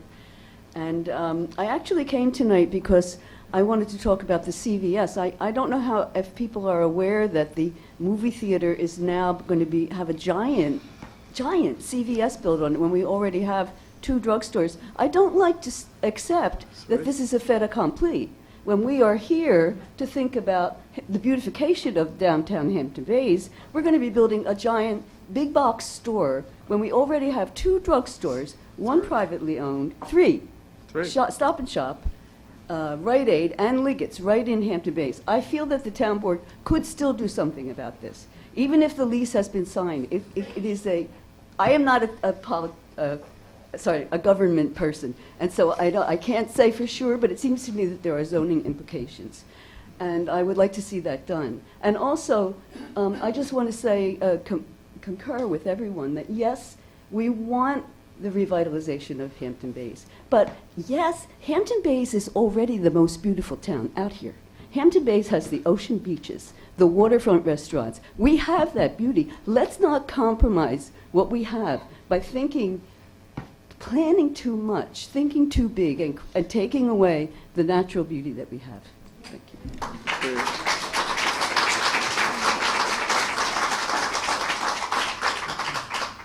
All right, anyone else? Ma'am? You're going to have to come up. Can we all do it again? Sure. What? No, she hasn't spoken. You need to go to the podium over Yes, there. over to the podium. No, Oh, I'm sorry, we have somebody else at the podium. sorry. Can we, all right. I'm Karen Chafonda. I lived in Hampton Bays for 44 years. I just have a question about how the 5 cross streets are going to be created that go south of Montauk Highway. Can somebody explain that to me without condemning existing businesses? Kyle, do you want to take that?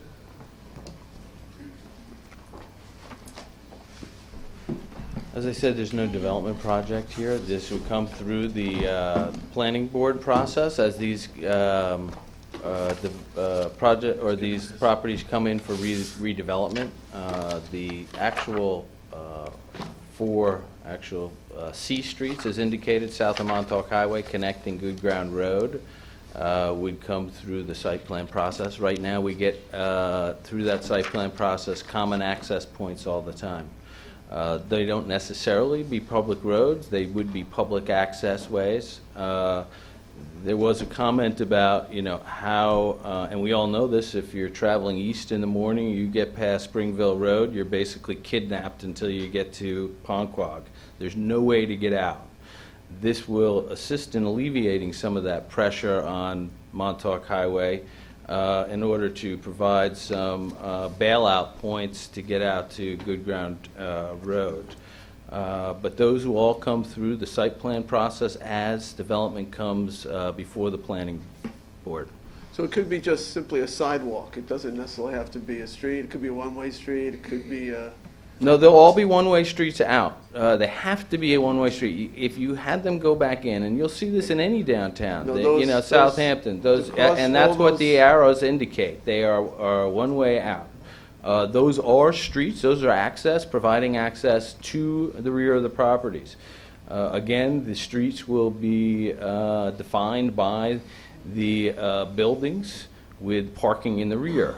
Some of the development that happened in the late 60s and 70s, i.e. the Liggett's building that used to be an old A&P, went through the suburban model that kind of destroyed our downtowns, where you have the street dominated by a parking lot, similar to where the movie theater is now. You have the prime corner entering the central business district of Hampton Bays is designed by a sea of asphalt. That is not what a traditional downtown typically does. So this is trying to reverse some of those development patterns that created the suburban, somewhat sprawl that we see in many of your downtowns that have been developed since the 50s, 60s, and 70s. So, okay. Do you have a question? well, no, I done? don't Okay. think I'm not sure it's your question. I was hoping for something more specific, such as we're going to cut through the Hamlet Green, or we're going to, I don't see where these become roads. That's what I was hoping for They something may not specific. exist, they might not have a pathway right now. It might be something completely new, I think is what. In the redevelopment of these properties, if a property chooses to go the path of the zoning overlay, that building might be removed and redeveloped, creating that access road, and then little stores along the road.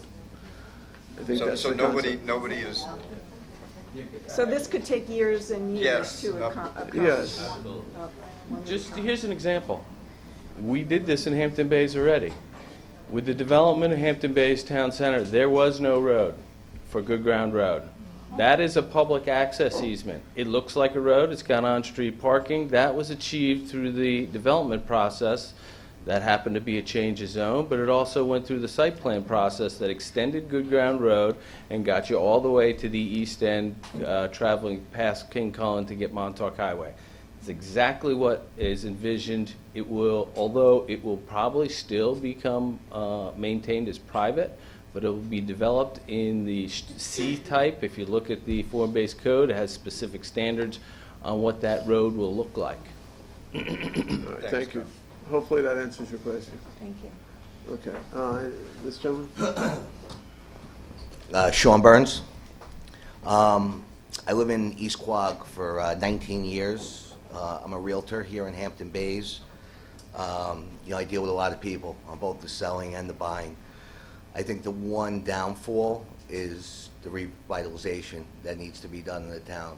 That's one reason as to why people want to possibly move to other areas, and why people also don't want to necessarily buy here for that particular reason. The beaches, the restaurants, we all said it. I think with the revitalization, it just basically rounds everything out, and Hampton Bays would be, basically perfect, to be honest with you. And that's basically it. Thank you. Thank you. Thank you.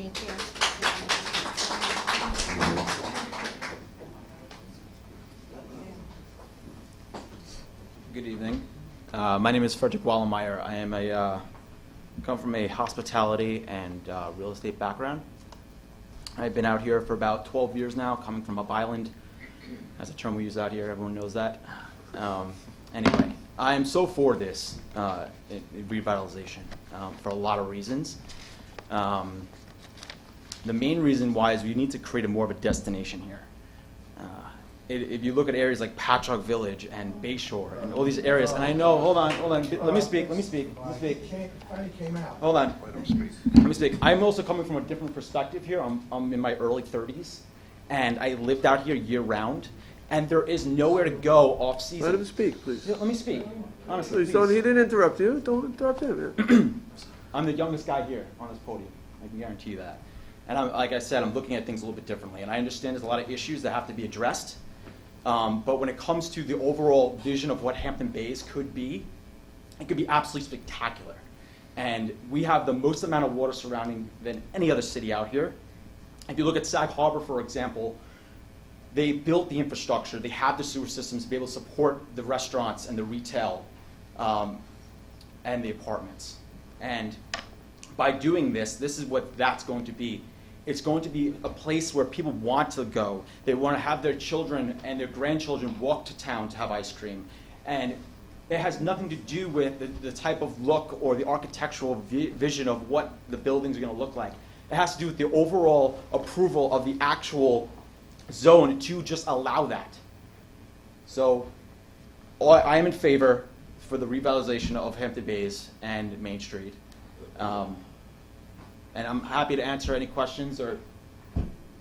Not from there, but if people have questions for you, they can. Just figured I was getting yelled at, so I just wanted to mention that. But thank you very much for your time. Thank you.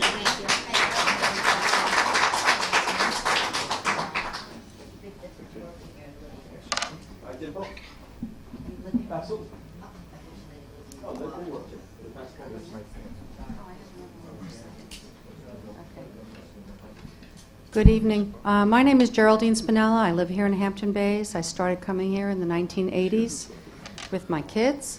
And I love this town, and I said this to you at the last meeting, but not with so many neighbors here. And I have to say it again. Nobody is actually against the revitalization of our town. We went to all of these meetings, though, with the planning book and the designs and what we want to see. And yes, we did say Sag Harbor. We did say Southampton. That's not what this is going to be. I don't think there is dense housing behind all of the stores in Sag Harbor. I know there are lots of historic homes, but they're not, multi-family townhouses and that type of thing. And that's not what we ever thought we were getting. What we really wanted to have is something that was really pleasant to hang out, lots of shopping and different nice cafes, restaurants. We have the park, but I don't know that it's a place that people are hanging out in unless there's a concert. So, and I agree with the youngest person in the room that we could use some other things to do in the winter. None of us, no matter what our age is, wants to see an assisted living facility right in the main business district, because most of us have houses for that. We can just get an aide to come in. So it's not the thing. And that, and we have extra bedrooms for them to stay in. So, and you know what? And it's very expensive to be in assisted living. I had my mother in there, and if we didn't have a long-term care policy, it would not have been possible at $6,000 a month. So that's a whole other story. I'd rather stay in my house.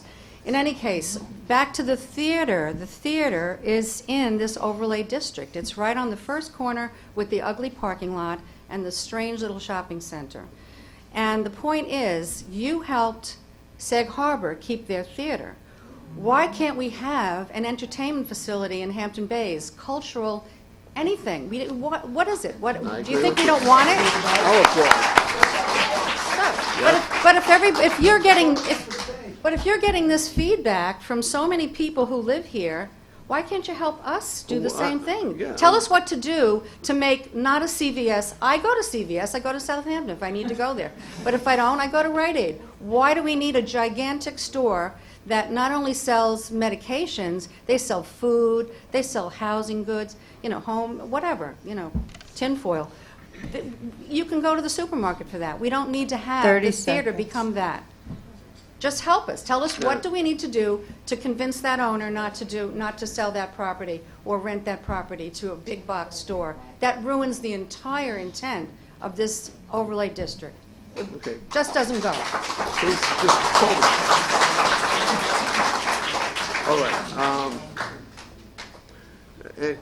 Anyone else who has not spoken who wanted to be heard? Yeah.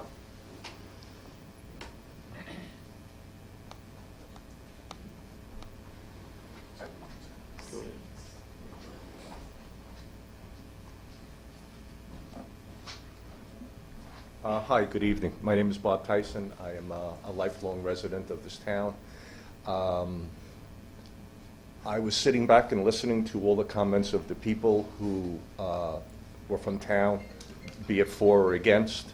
I also listened to your staff from the planning board, and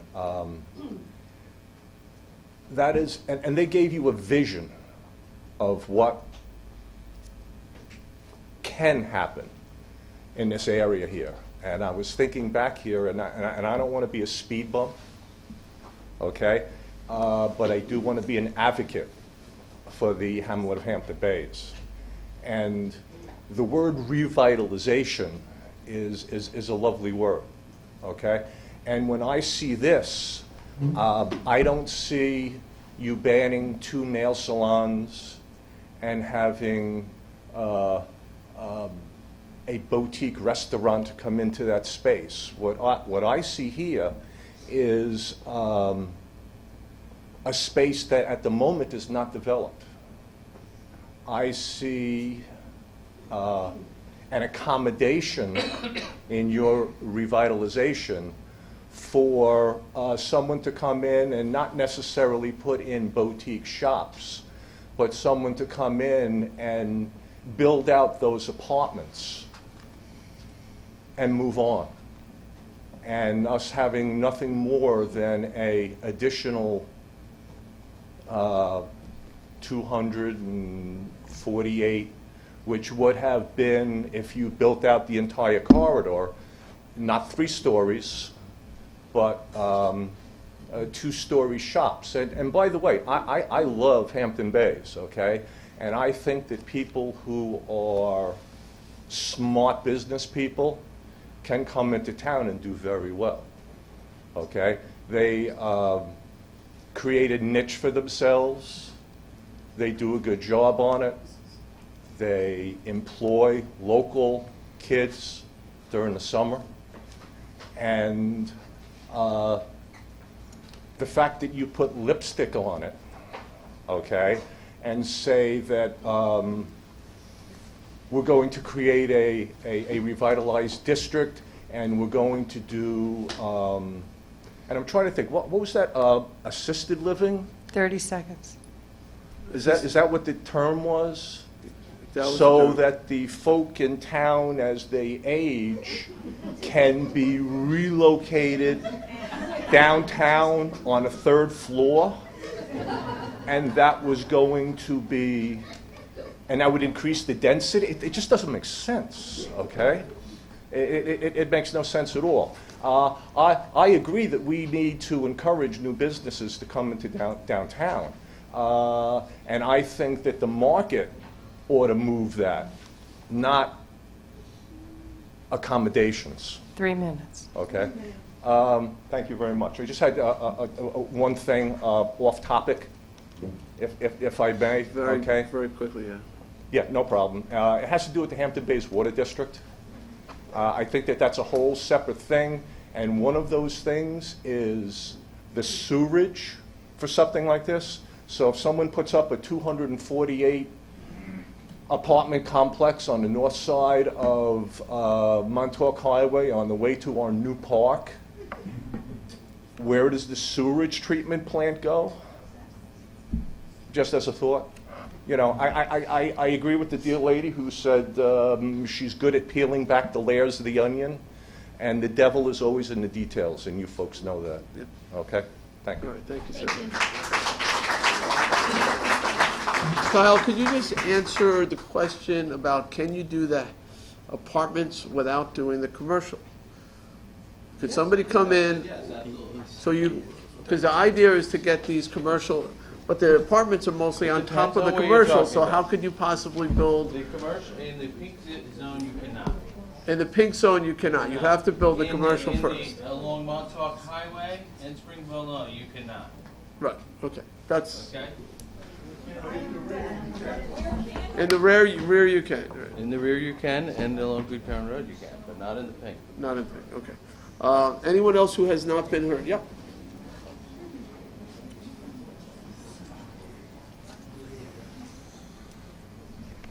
Hi, my name's Al Danza, visitor here for about 30 years, full-time resident for the last 4. I wasn't going to speak, but then the last gentleman used the term speed bump, and it did compelled me to get up. Even if we didn't do any revitalization or any redevelopment, traffic here in this town is nothing less than horrendous. And I know that there probably are in the studies, you know, the idea of what traffic mitigation perhaps could be. I just think that it needs to be an absolute top priority, absolutely with a strong commitment that that is up front to be addressed before, you know, this plan gets put in place. If you guys haven't tried to, you know, go, you know, east through this town in the morning, you know, give it a shot. You know, it is absolutely pathetic. Good Ground Park Good Ground Road being extended out to 24 almost seems to be absolutely a mandatory prerequisite before this plan can be done. Additional density, additional cars are only going to make things so much worse. And I'm for revitalization. Perhaps 248 units might be high. I don't want to quibble on stuff like that. But the infrastructure simply for traffic is not in place. Squiretown-Ponquag intersection is an absolute nightmare, and these things absolutely need to be addressed before you could even consider this. With that said, I do think that taking a step forward, like the young gentleman, I'm a young 66, I think that, yes, there is room for revitalizing this town, but let's be clear that there are some issues that need to be addressed up front. Thank you, Al. Thank you.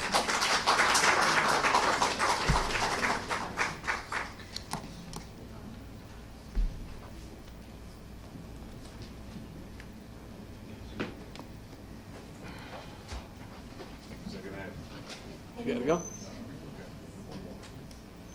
This could be the last one. My name is Ann Murphy, and I have a question. I'm very confused. We're talking about revitalizing.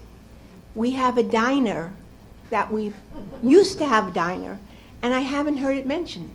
And I'd like to know, why can't we invite people to come and give us another diner? It's a landmark. It's a left at the diner. It's a right at the diner. That's one. The second thing is we have a Center Island shopping center, which used to have a huge drugstore, and it's gone.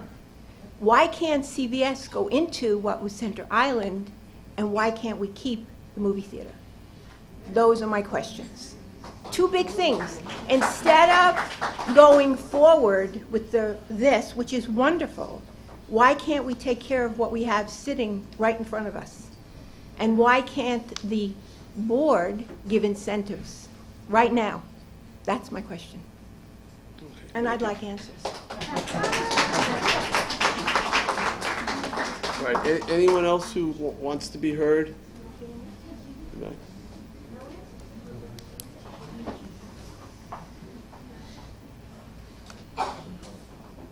You spoke earlier? I did. Well, let's get through everybody who has not spoken first. And then I'll make a decision. Hi, my name is Brandy Tarakis. I'm a Hampton Bays resident for about 7 years, with a 1-year break to volunteer in Riverhead at Timothy Hill. I love Hampton Bays. I love it. I love it the way it is, but I'm all for this revitalization because I'm a mom. My son turns 10 on Thursday, and I'm constantly competing with all the other Hamptons as far as like, hey, Toshi, let's go to Gemelli's again. Let's go to Sag Harbor, Mom. Let's go to West Hampton, because there's just not enough for us to do here. And we have to remember that with all our concerns and hatred for assisted living, I don't understand why all you guys are hating on assisted living, that with all change comes growing pains. And so if you're going to tell me that over 10 years there's going to be 250 new places to live, I'm fine with that. That's fine. 10 years is a long time, and there's got to be growing pains, but we've got to grow, because nothing survives if it doesn't grow. That's it. Thank you.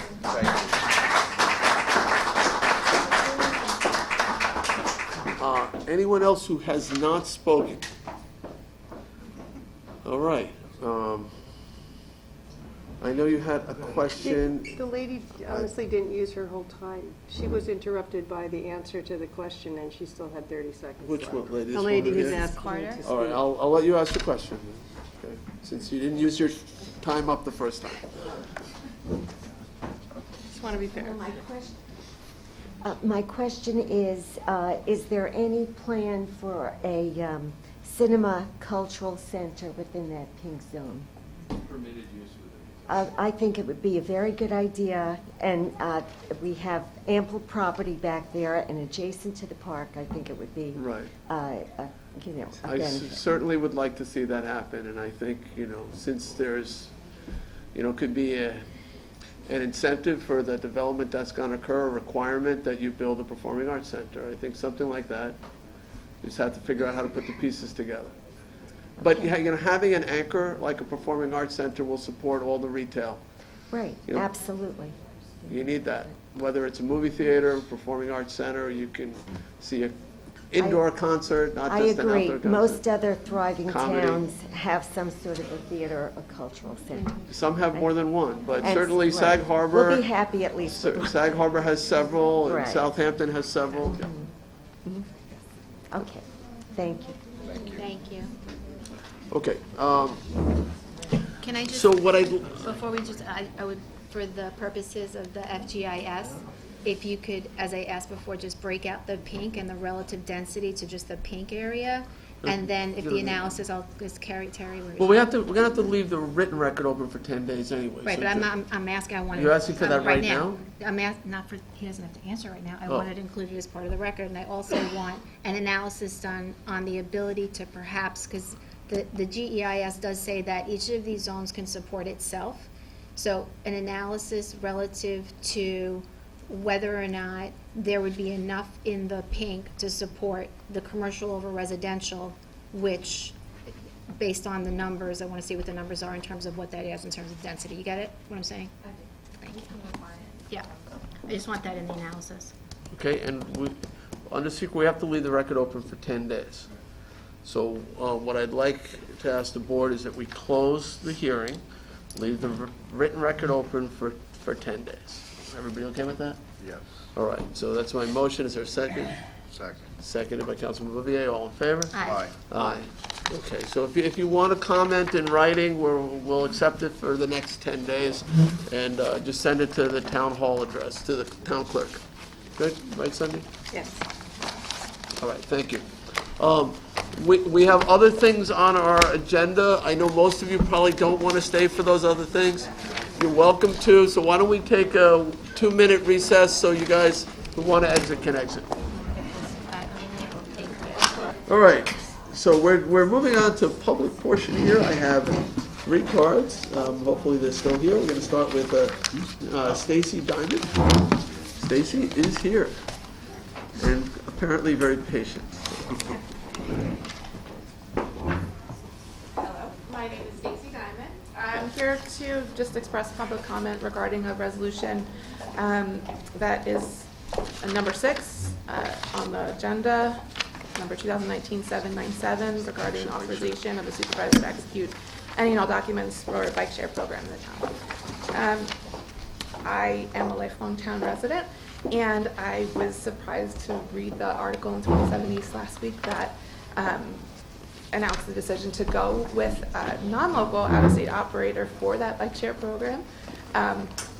Being as a local bike share did start in the town, in the village of Southampton last year, and has been successful this year, and I understand it was an alternative to that option, although not affiliated with the county program, which... You have a bike share company?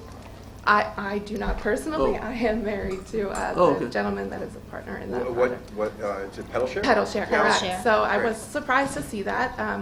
It seemed I wasn't the only one that was surprised in We reading through the... haven't made a decision yet. so- Okay, great. I mean, reading through the agenda and the resolution, the affiliated documents, it seemed that it was authorization to sign with the county program for Dexter, so. It's on for a vote. That's what it's Okay, on great. for. I'm very happy to hear that, because I just, and I don't think I'm alone, and if all those folks were still in this room, it seems like the sentiment in general in the town is to always go with someone local if it's a viable and no, impact financially.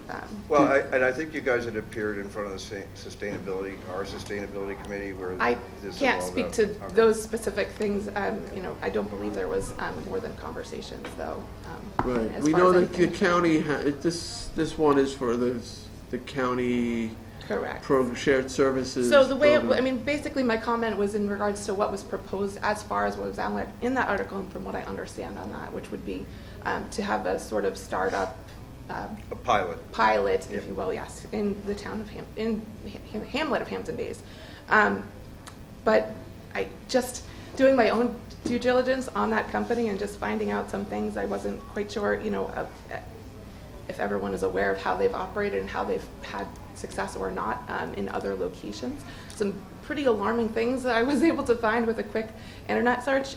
They were operating on a college campus that had hired them, actually contracted them for services, and they ended that contract at the end of last year. The Carleton Student Association had actually used their own funds to purchase or to make this arrangement with them, and from an article recently as November of last year, they said the decision to discontinue that program stemmed from concerns about the reliability and effectiveness of the program. They did not keep their promise.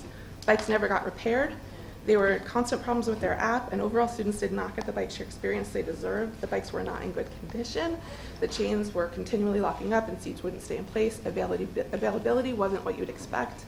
They were not being maintained. So there were software bugs. There's an article online that goes into detail about this, and they failed to comply with numerous parts of the contract for months on end, despite being made aware of this and contacted and demanding change because they did pay for this. It was a contract. Anyway, they received lack of communication, and they canceled the program because of that. From a consumer perspective and a safety perspective for any town where they were to operate, it's my understanding it's a little bit different than the type of system that's been successful locally, because those require the bikes to go back to a specific location. They simply just can't be left anywhere. The way it reads in the press article is that for an additional fee, someone could leave them at any bike stand within the hamlet, which I imagine would be really hard to enforce unless every single bike stand throughout the town was somehow mapped out and geofenced so that no one can end their ride because it's all app-based. And if that's not done, someone could simply just leave the bike in the middle of the road and end it, because unless they know exactly that's a bike stand, they can do that for $2 more, which would cause a huge issue, I imagine, because bikes can be left on private property, and that's been a concern in other locations where they have this. They've had bikes, and despite constant requests, for some cases weeks, they've had an abandoned bike on our property over the course of 2 weeks. I've been 2 hours on hold trying to get them to come pick it up. So it seems that they have some challenges, which I just wanted to bring to your attention if you weren't aware, because I know that it is a bit of a larger company. It seems like they maybe have like a little plug and play with the county, but overall, I'm not sure that it would benefit the town, as well as a local arrangement with someone that's more reachable, might be. And I 30 seconds. don't have a personal stake, but I do like to see my husband and local other businesses. I know there's a bike shop owner here who also expressed interest in trying to do something locally, and I would really like to see something like that be considered over an out-of-state operator for those reasons. Thank you. Thanks. Thank you.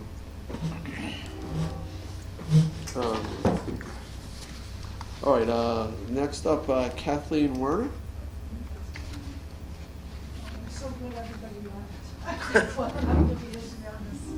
Especially after all they talked about with Sag Harbor, and that's where I'm from. I came here to talk about an Airbnb situation going on in town. I've been dealing with a neighbor for the past 4 years, and I know everybody in the town has been kind of helping me, but the situation continues. So I came here tonight to truly ask for help. I'm at my wit's end. And Airbnb is an issue which is going to have to be dealt with. I know Attorney Burke and yourself, Mr. Schneidman, have talked about loosening the rules, and I think that is a bad idea. Airbnb has allowed, and I wish the people from Hampton Bays were here because they did a wonderful job toning down the group houses. I lived in Hampton Bays in the early 70s, and I know what it was like. But Airbnb is just drawing a richer market. It's not a group of kids from the city, it's a group of people with their SUVs all piling into one house. My neighbor charges $2,200 a night in Noyak. That's why young families out here, they can't afford to pay $2,200 a month. I make $15,000 a year on Social Security, and that's what I live on. And this man is getting away with it over and over. When he gets fines, it's a joke because he can make it up in no time. How much fines do you get for a violation? So I came here to ask for help for myself. It was very selfish, but this is a big issue. The other thing I'm concerned about is that there is no check, which I just read articles about Airbnb and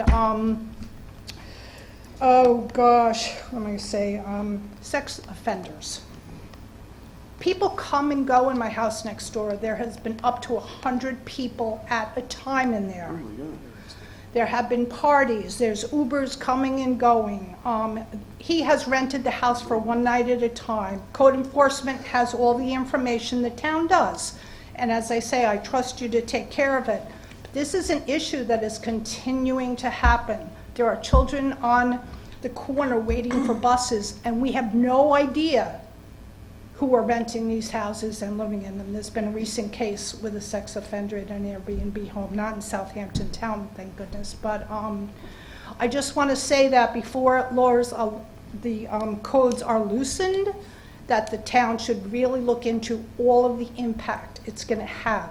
It's a much bigger issue than the group rentals from the 70s, where you had a bunch of people that would come out and get drunk and go to the bars, and as I said, Hampton Bays has done a fantastic job.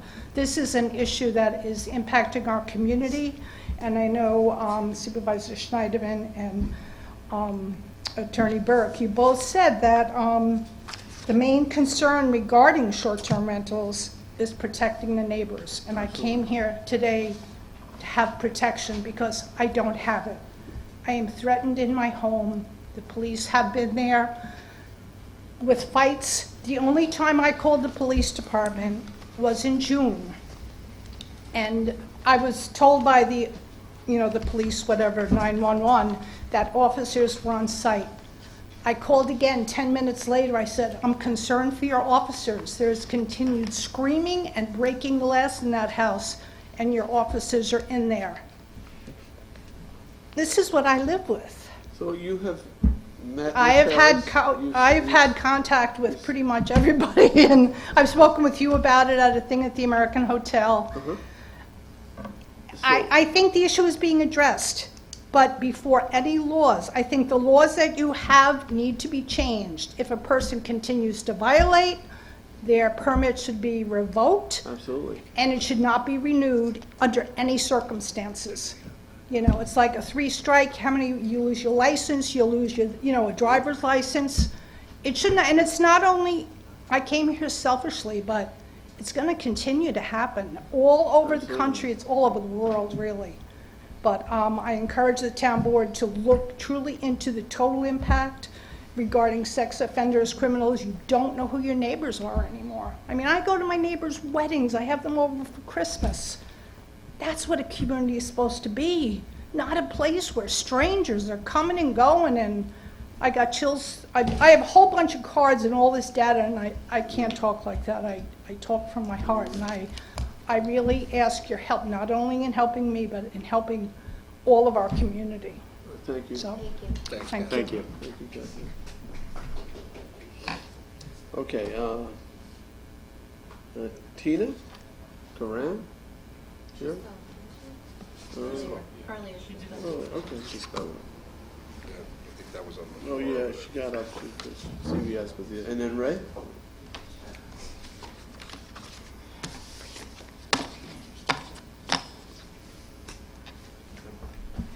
right.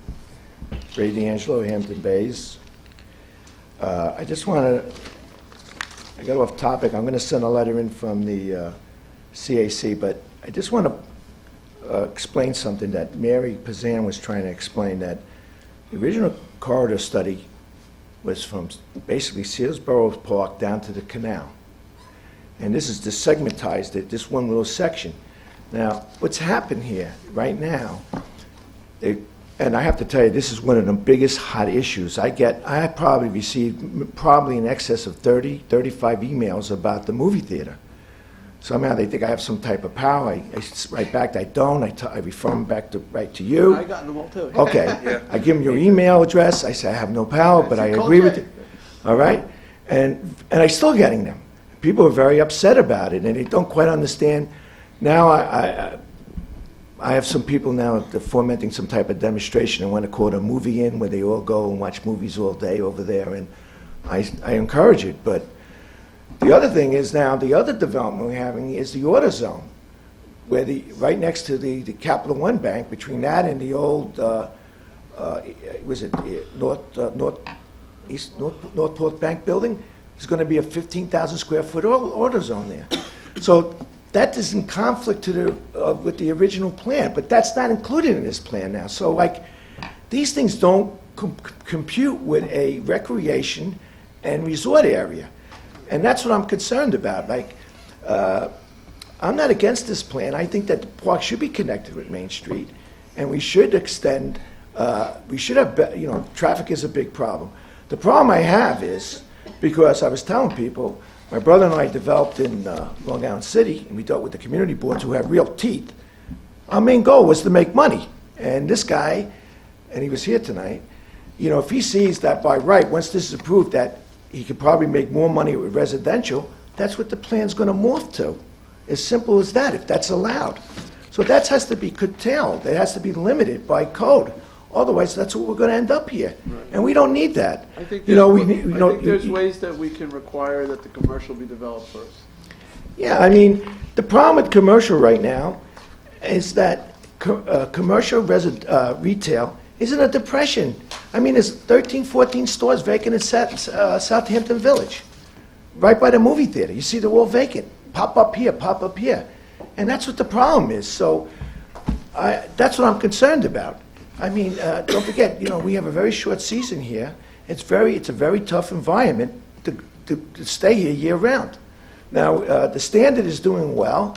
So I think, left their own volition, a little bit development, I think it would be good. I think the park should be connected with Main Street. I mean, if you look at, Sag Harbor's come up a couple times and Greenport's come up.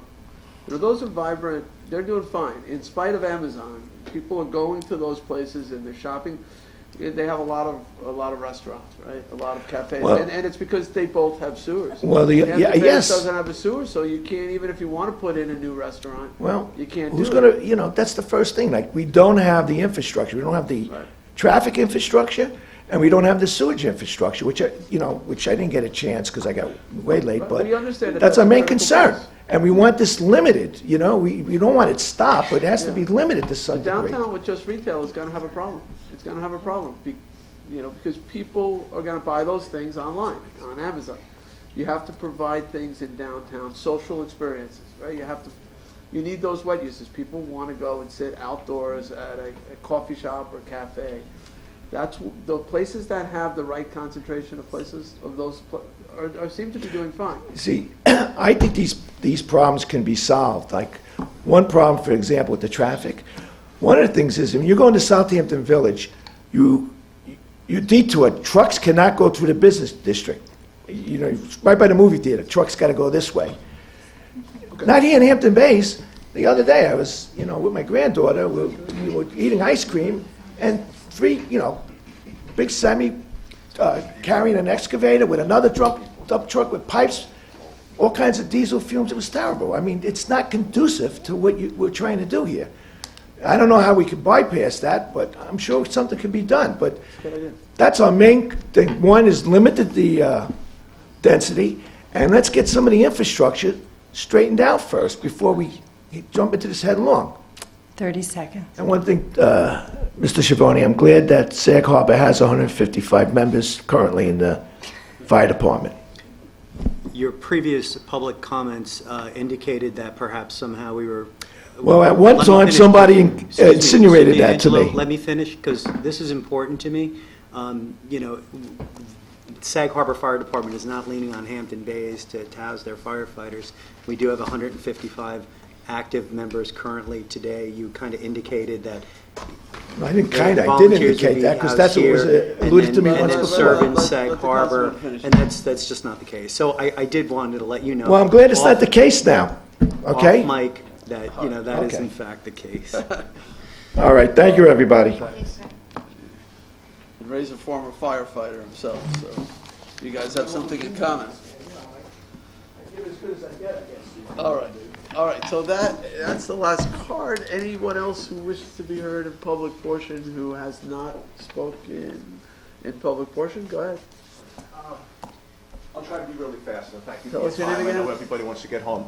Just going to roll back to the Hampton Bays Water District. Yeah, just and, state your name one more time for the record. Robert Tyson, okay. A couple of questions, okay? I was all to the meetings at for the Water District, et cetera, and a couple of questions came up, and they don't have to be answered now, but I would like you folk to contemplate it, depending on which way things fall in the future, okay?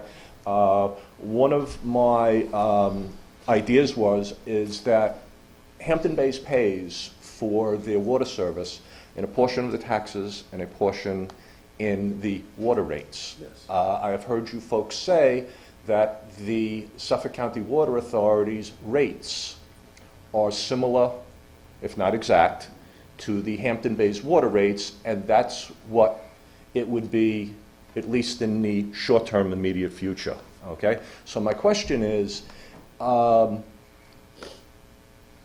if we were to go with the Suffolk County Water Authority, would they be taking the revenues from the Hampton Bays Water District that are in part the taxes as opposed to the water use rate?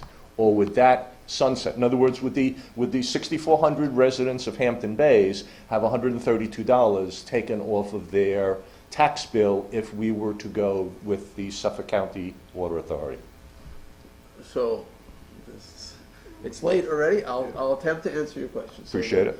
There was a follow-up to that, but I appreciate it, okay? Right, so the proposal that we had received from Suffolk County Water Authority was based on today's volume, all all the water uses, that they would basically deliver all the water needs of Hampton Bays as it currently exists for the same prices we're currently paying. And they would, including that, they would take over all the infrastructure repairs that were needed, right? So they were gonna put in $6 million in the first 3 years and $14 million over a longer period of time in infrastructure.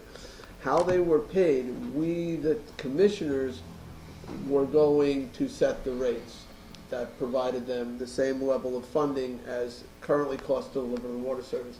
So we could, if we wanted to, increase the rates and reduce the taxes, it wouldn't matter. Or whatever it took to generate the same amount, we could leave things just the way they are. Same water rates, same tax rates, and they would take it on without having to change any of that. We set the rates.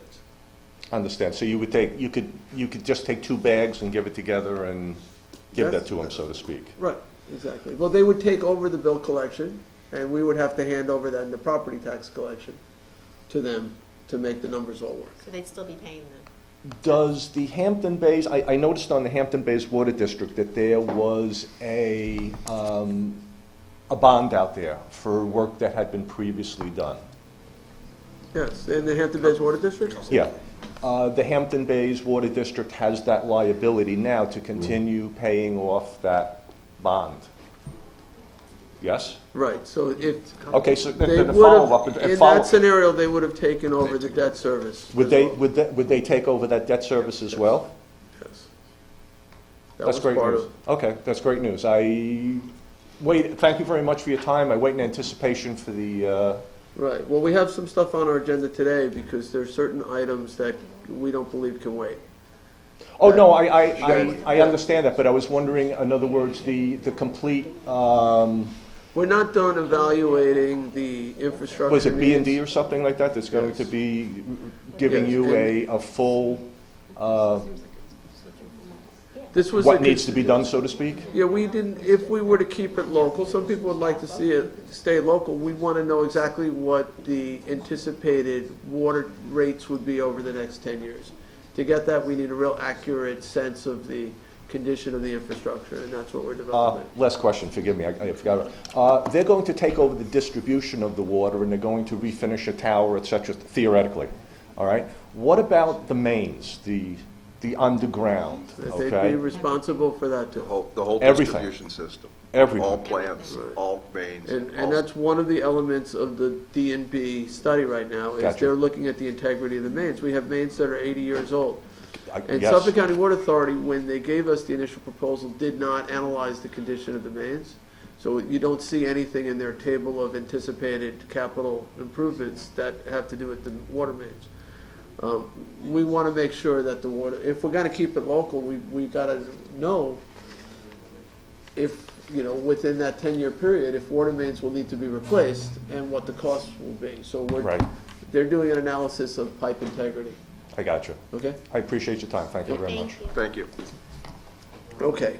Anyone else?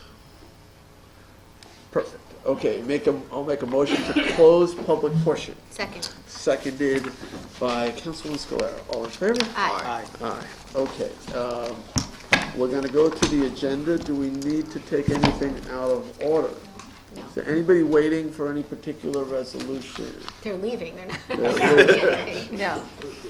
Okay. Thank you. All right, and the one you guys are interested in, that's gonna be pretty quick anyway, so. All right, so John, do you want to read the first one? Oh, you want to get the walk-ons in the packet? We could do that. All right, there are 5 additional resolutions that are being requested to be added on to the agenda. 32274 authorizes the sale of the community benefit unit located at 42 Andrews Court, Southampton. 32275 is the warrant number 14. 32280 authorizes the supervisor to execute various applications as it relates to a new ambulance facility in the Southampton Ambulance District. 32283 waives parking fees for the Hamptons Offshore Invitational Fishing Tournament to benefit Big Brothers Big Sisters of Long Island. And lastly, 32287 retains Dave Arnson, Esquire, as it relates to David Seeley et al. Versus Jay Schneiderman et al. Incorporation. Second. That's the incorporation. Okay, seconded, well, a motion to walk on those 5 resolutions, seconded by Councilman Scavone. All in Second. favor? Aye. Aye. Okay, so those will be at the end. Back to the beginning. John, you want to read the first? Town Board Resolution 2019-792, authorize the purchase and installation of central garage roof replacement using ES BOCES contract. Second. Second by Councilman Lofstad. All in favor? Aye. Okay, approved. You want to give me a recap?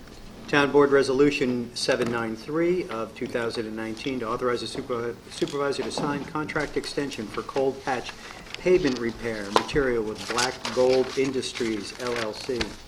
Second. Second by Councilman Bouvier. All in favor? Aye. Aye. Approved. Town Board Resolution 794 of 2019 to authorize the supervisor to execute a 2019 agreement with Questica Incorporated for the upgrade of Questica software. Second. Second by Councilman Bouvier. All in favor? Aye. Aye, approved. Town Board Resolution 795 of 2019, authorize the supervisor to execute a 2019 contract extension with Rosemar Contracting Incorporated for requirements contract for pavement repair. Second. Seconded by Councilman Scalera. All in favor? Aye. Aye. Town Board Resolution 219-796 to authorize the supervisor to execute a second amendment to contract with Rayner Group, PE and LS, PLLC for land surveying, mapping, and engineering services to be provided for Meadowlark Lane road improvements in Bridgehampton. Second. Seconded by Councilman Scalera. All in favor? Aye. Aye. Approved. Town Board Resolution 797 of 2019. This is to authorize the supervisor to execute any and all documents for a bike share program in the town of Southampton. I'll second that. So can, on the motion, because we did have somebody speak today about a local company that could provide a similar service. I'm not familiar with the company, Pedal Share, but have we, should we take a good look? Have we done our due diligence before we execute this? I know we had a work session on it. I know this is part of the county program, and there's interoperability, you know. Well, I know what our planner, Michelangelo, had spoken with, I'm not sure if it's this gentleman here in the audience, Mr. Michelangelo Lieberman had spoken with you, sir? I did speak with you. Yeah, and I think you were also at our sustainability committee meeting as well. Or somebody from, No, we weren't. no, okay. There was another group Okay, that wanted to do would you this. mind coming up for a second? Because I have to decide if I'm going to support, you know, tabling it or moving forward right now. My name is Chris Diamond. I'm the co-founder of Pedal Share. And where are you operating now? So we currently operate in Southampton Village as well as just recently West Hampton Beach Village.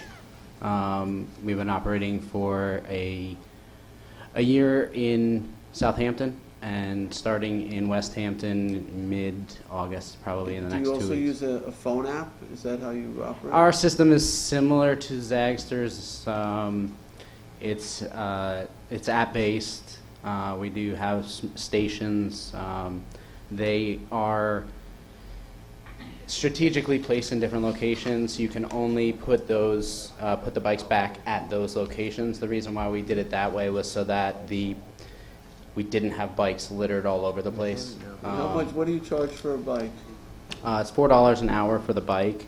We have an annual program, $59, which does unlimited 1-hour rides, and then we have It's about the same price as extra, right? It's about the same thing. What we do mainly, we do all of our reallocation, we do all of our maintenance and everything else through our program. So we're making sure that the bikes are there on a daily basis where they need to be. Was there also some type of revenue production from you to the town? So we offered to the town to do a profit share of 10% on rental revenue. That was what I I say that I've only really spoken to, originally we started this process with Tom about a year ago. Never really got to really present much, just provide information. Recently, about a month ago, we did start speaking with Mike Lieberman, and we seem to have, we sent a proposal to him. Seemed like everything was going to be, we understood the waiting on the county because of, I guess, some sort of an agreement or something like that. Originally, I guess like a week ago when the county started their program, the town of Southampton was not involved in that original process, and then I guess through a dropout from there That was from the town of the Huntington. Huntington dropout. So Zagster offered it to us for this summer. That's what I was, Which seemed appealing, and it would be totally underwritten. Right, and that was the same. Zagster offered to the town of Southampton. Is there a problem, because I can certainly sympathize, I mean, and I want to promote local businesses and stuff, first and foremost, and I think this is a great program that you guys are trying to bring to the town. Is there a timing element, could we wait, because I got to be honest with you, one of the things that when I went through it with the planner, the first thing I said that bothered me was that you could drop the bikes off anywhere, and I was like, that sounds like it would be problematic, and then hearing that in fact it has proven to be problematic is a little concerning with this particular company, if it's been brought to light that there are some problems perhaps. I also had a question about that, right at the train station, practically, there is a bike rental place, and I wanted to know if they were in the conversation and whether they maybe could supply helmets or do the bike maintenance and things like that. And I hadn't heard back the answer to that question, so I wasn't ready to really vote today until I heard from that bike store.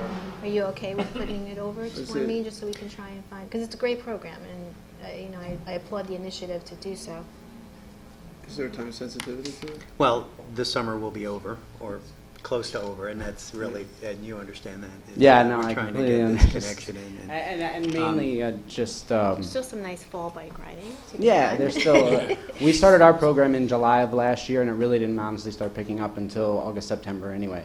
Would it be a problem for your business model if Hampton Bays was a different company? No, I just don't. I think it would be confusing. I also think that we're already speaking with a lot of, or I shouldn't say a lot, but most of the other communities around. Like I said, West Hampton, we just got approved to start there. We've been in the village for a year now, and we're also speaking with other surrounding communities. And so I just don't know if it would. It kind of goes more with the municipality to have, since we're already operating. The connectivity The works with it. connectivity. Than to have one in Hampton Bays. And mainly, I would say my biggest concern would be is really if they do fail, what kind of taste does that put in the mouth of the town and the public to do that? Whereas with a local service, we answer the phone. We're there. We're servicing the bikes. We're making sure that everybody's having a ride. And a good one. We also, if there's any issues, we can refund their ride if they had a problem. Whereas with the larger company, it's not quite cut and dry. We have control over every aspect of how our program runs. So, but it's. Now, on the other side of the coin, a larger company has a greater economy of scale. They have more. I mean, there's an argument to be made. Absolutely. On the other side. And at some point, Right, it's my hope. He's trying to become a larger company. I understand. Someone is going to get the bid, and and we're going to have to make that decision. So it sounds like tonight may not be the evening. I will hold this over. Are you okay waiting? Sure, I will table it for another 2 weeks. When's our next meeting? In whatever 6 meetings. Did we do an RFP? The county did an No, RFP. we just went. The county did. And you bid on the county? Only because Smithtown dropped out. We were not involved in the Huntington, sorry, county. because of the signs. Only because of, I don't really believe that the county can effectively run a program that large I really think it should be regional, because realistically, people aren't going to go from Patchogue to Southampton on a bike interoperably, so. Is there ever communities that have more than one bike share company operating? Yeah, New York there City. are. New York There City are. does. New York City has multiple different, but they do also docked and dockless type systems. Ours is kind of a hybrid system because it's technically a dockless bike, but it's geo-fenced in so that it can only be put in one of our areas, one of our stations. Right, and one of the questions that we had asked Zaxter was that, and it was the same concern that you have that I had, was whether or not the response rate for repair or for an inadvertently left bike, however that might work out. And the suggestion was that they could partner with local bicycle companies, and only 2 were identified at the time. We, in our sustainability committee, we've only identified 3, and they're all in the villages. So this was a county program, and the idea is, if you can expand it large enough to service, a 60,000 permanent resident population, that would be great. But as a pilot, this might be a way to help that happen. That's why I was hoping that would encourage local business to want to actually take that on. We had one shop that was not that interested, which was kind of a surprise. Well, I would say that the portion that they would have to sub out to is actually the work part of the program. So the reallocation, the maintenance is more of the work. Okay. Whereas, so if you're basically having the company be somewhere else and then hiring somebody else to do it, and there's no real money there, and that's just to be honest How has about it gone in the village of Southampton? Is there any money there? What's that? How has it gone in Southampton Village? It's fine. Ultimately we don't. Is the village It's a gotten- sponsorship program, so. I see. Right. It's So, and the type of bikes you're renting are not the same with that Zaxter's proposing either. They're similar. They're very similar. I mean, to aren't they theirs. geared bikes where you can go up steeper hills and things like that? I believe they have that. Ours are single speed. Okay. Singles. So- I mean, so it's the same. we do have the option to So your have. money is basically advertising revenue. There's going to be branding that goes on the bike and a sign that goes up. Exactly. We do rent the bikes as well, but yes. Pays for the maintenance of the bike. Exactly. So And that's why this there's. this is an important 10% component, of is, that piece. I mean, do you have sponsorships for this We currently? have a current sponsor that is interested in continuing sponsoring and would like to, help us expand as we accumulate more hamlets and villages. So, what's that? Yeah. So if we held this over, it would be to August 13th to consider it. I appreciate the time, for sure. Yeah, I just want to make sure that when we get to August 13th, we're prepared to vote on it. So what would the board need? I mean, are there more companies? Are there 20 companies out there? I don't believe that there are many that do this type of thing. Are you the only local company? We're that's the doing first and only bike share that operates out here. Are you all Actually, together? that's not correct. Oh, Yeah. you don't have another bike company? No. Okay. I mean, in the Sustainability Committee, we've been looking at this, and I, would have welcomed your presence there a lot earlier. I wish But we- we did have a lot of people there, so they were aware of it. Yeah. So I don't know, when you got into that. I started got aware speaking of with that. him about a year ago, right when we started in the village, and it was over, With our Sustainability Committee? yeah. With Michael Angelo? No, with actually Tom. Okay, that's different. That's not our Yeah. Sustainability Committee, Yeah. that's our Department of Transportation. Right, So we have 2 kind of parallel things going on, and Yeah, and it that's was- where some of this I problem. think that might be what Yeah. what it is because Yeah, I've been speaking with Tom for a year and a half almost. Yeah, so we had a. Tom should have miscommunication maybe there. invited you to the Sustainability Committee. That might have helped. Yeah, it would have. But But Tommy John's agreed to put it over, so I think we can. Yeah, but I want to be able to take advantage of those trying to 2 throw Tom under the weeks, bus, even though and, that's kind of what he does. because there is an opportunity here, that kind of fell into our laps. Right, And I that was understand. driven by Mike, that's why I put it. yeah, and I honestly didn't really expect to come up and speak in full pitch on it, but No, but it's fine. I mean, that's yeah. what we want. You know, that Yeah. was the ultimate goal was to Right. encourage businesses here Right. locally. But I mean, I'm happy to provide any information. Okay, Yeah. great. And Tommy John, do you know this is a 2-year pilot, right? It is a 2-year pilot, yes. Yeah. So I don't know. And we would be going off of the county RFP. If we chose a different company, we would have to It's put it an out. exclusive, though. If we go with Zagsters, Yeah. for 2 years, there's a non-compete clause in there that no one else can I believe so, go to the train station, or whatever, to town pride. I guess you can't keep them out of, we can keep them out of Ponquag Beach because it's our beach, but we can't keep them from MTA property or whatever. So I don't know, but Well, conversely, the county can't go into the villages. I don't mind tabling it. I just want to make sure that at the next meeting we're not just sitting here asking the same questions. So why don't we all do our due diligence and.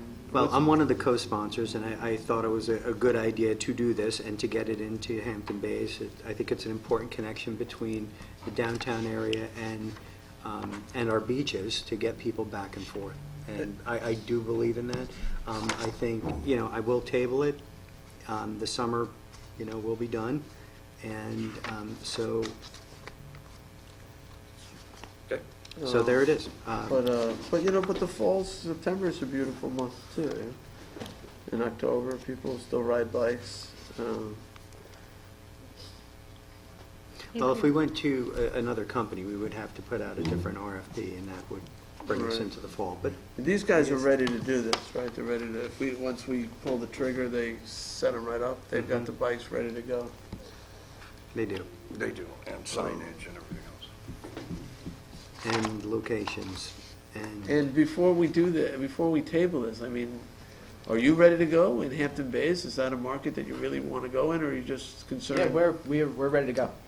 I mean, I could have bikes out next week. Okay. we could not hire you next week.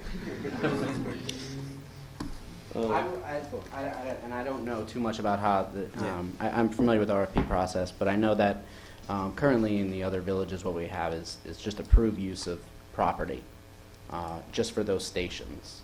So basically, like at Cooper's Beach, Yeah, I don't know. the village has allowed us use of property. You just give permission for them to put a station for- or to place a something stand. down there. Otherwise, it's a business, they don't need our permission. Yeah. But you're not involved with the Hampton Free Ride. That's a different company? I am involved with Hampton's Free Ride, yeah, which is circuit as well. Not in East Hampton, Southampton. Southampton, Yes. okay. Okay. This, two separate companies though. Okay.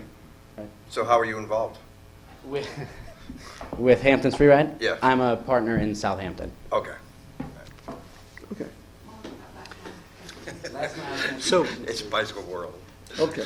So, all right, so Tommy John, you changing your motion to a motion to table?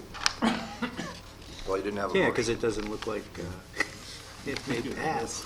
So yes, I would make a motion to table this until August 13th.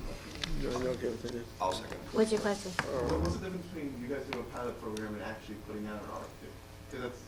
Well, we don't put out the art. No, We don't put out. Well, we could, then. We could, That's but what you would have to do, with is with Even the if we county, did a pilot that's program, it's a we'd lot have to easier do- for but us. that's not- How do they come But up that's, with a pilot? they don't. They don't. We don't have, I don't know if we have to do an Actually, RFP. We it- have to give them I'm just curious. permission It's to actually, put. he's asking a really, I think, an interesting more question because, Yeah. because the county did an RFP. If But we're they did using a the county's countywide RFP. If we did it I here don't- locally, We might have to RFP it.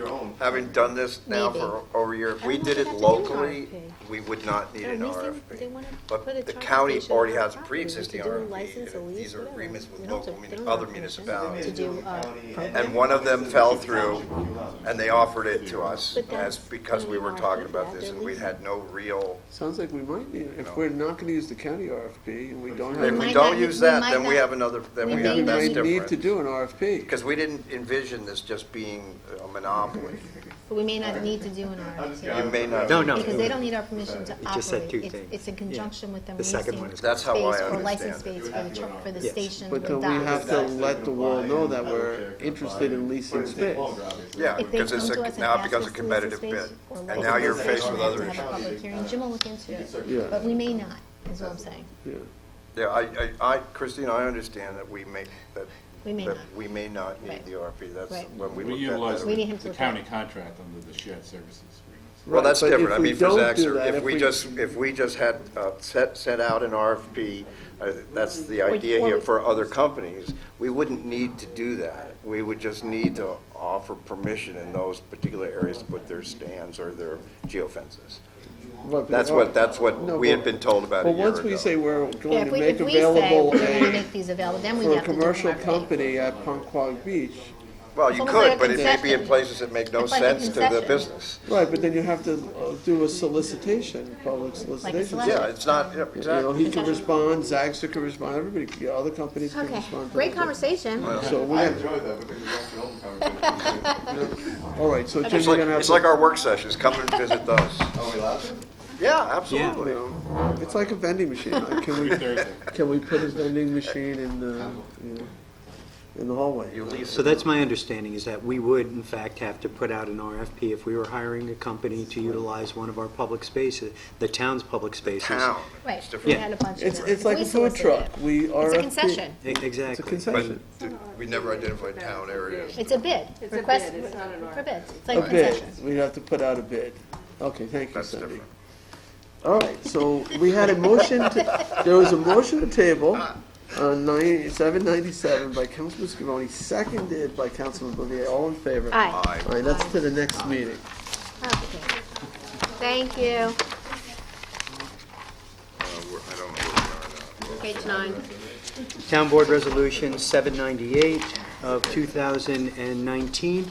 This is to authorize the supervisor to sign a 2019 contract in support of the trustees and freeholders of the commonality of the town of East Hampton for water quality protection strategies. Second. Went off the chain.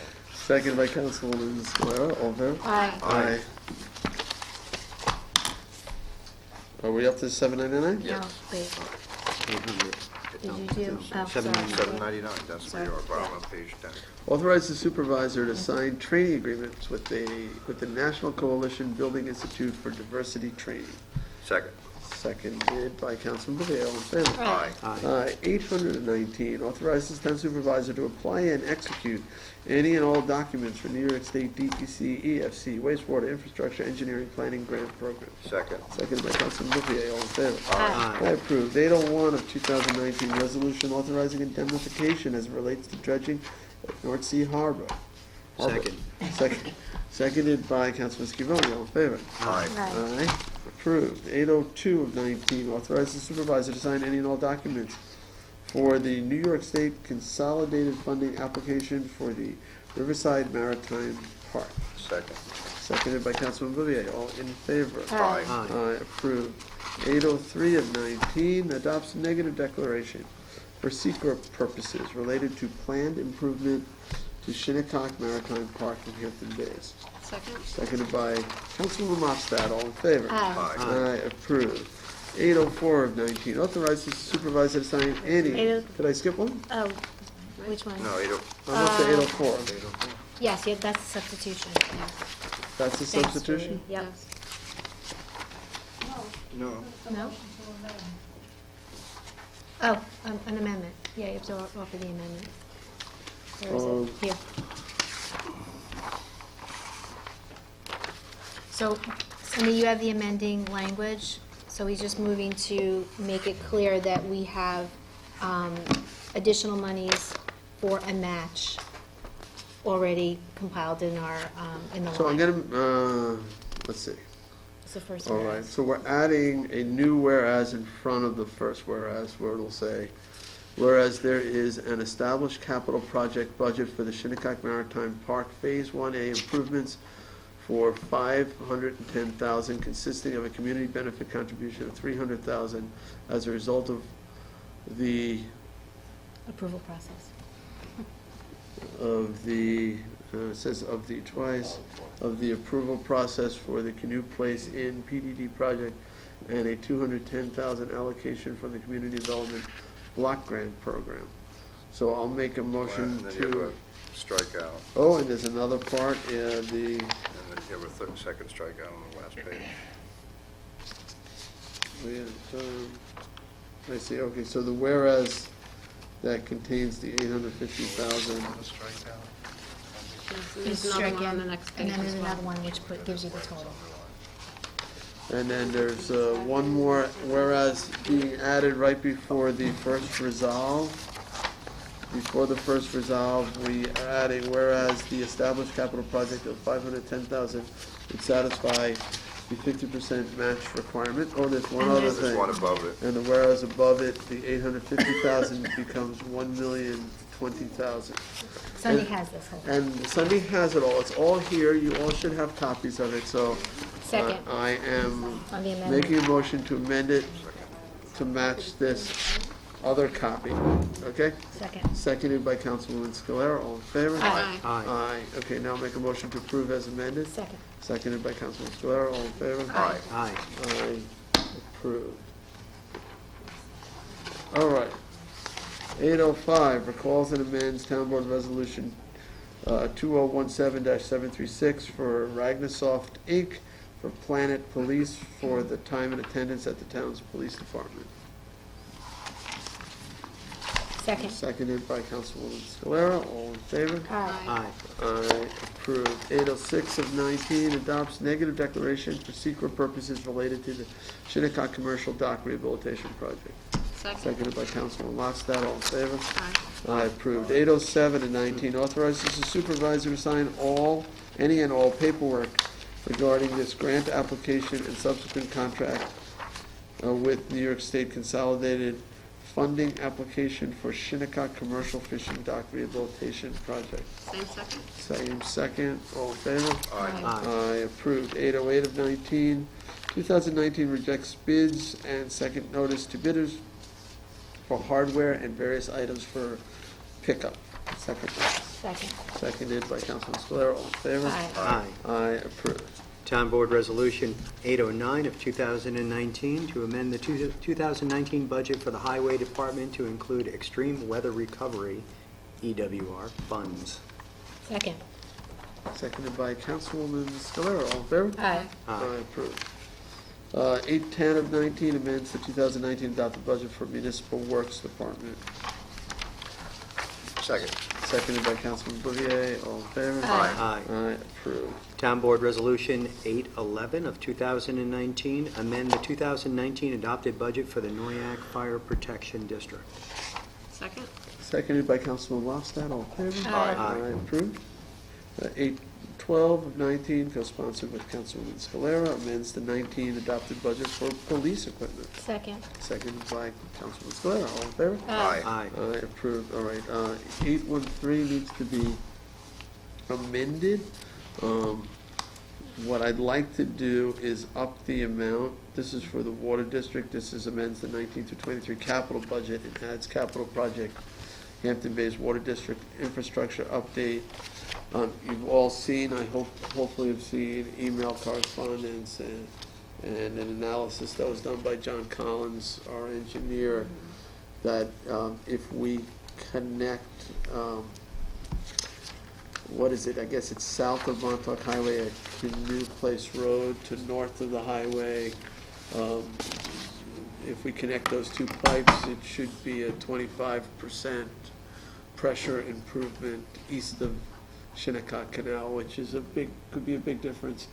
It's anticipated to be $200,000. It's far less than the other approaches we were looking at, and it's something that can be done very quickly and give residents east of the canal immediate benefit. So what I'd like to do, and I do have an analysis of what's in our reserves. I did bring that. That's less the booster pumps? Yeah, so we currently have 1 million. This is after everything that's been restricted for debt services or already committed. So there's $1,555,669. that would obviously, if we drop it by 500,000, according to this resolution, it'll leave just over 1,055,000. If we take obviously another 200,000, it would be 855,669, which is significantly higher than some of the other fund balances. The Flanders fund balance and the Riverside fund balance is about 2, 3, maybe 400,000 together in those two areas. So I think it needs to get done. So I'd like to amend it if the board will concur. So we'll find out in a second. I'll make a motion to strike out 500,000 on this and put in 700,000 in the two places where it occurs. 3 places, because it occurs in a financial impact as well. All right, a second by Councilman Bouvier. All in favor? Aye. Aye. Okay, well, now I'll make a motion to approve as amended. Second. Second by Councilman Bouvier. All in favor? Aye. Aye. Approved. All right. It actually, and I'm sorry, just the one question on the reserve is that,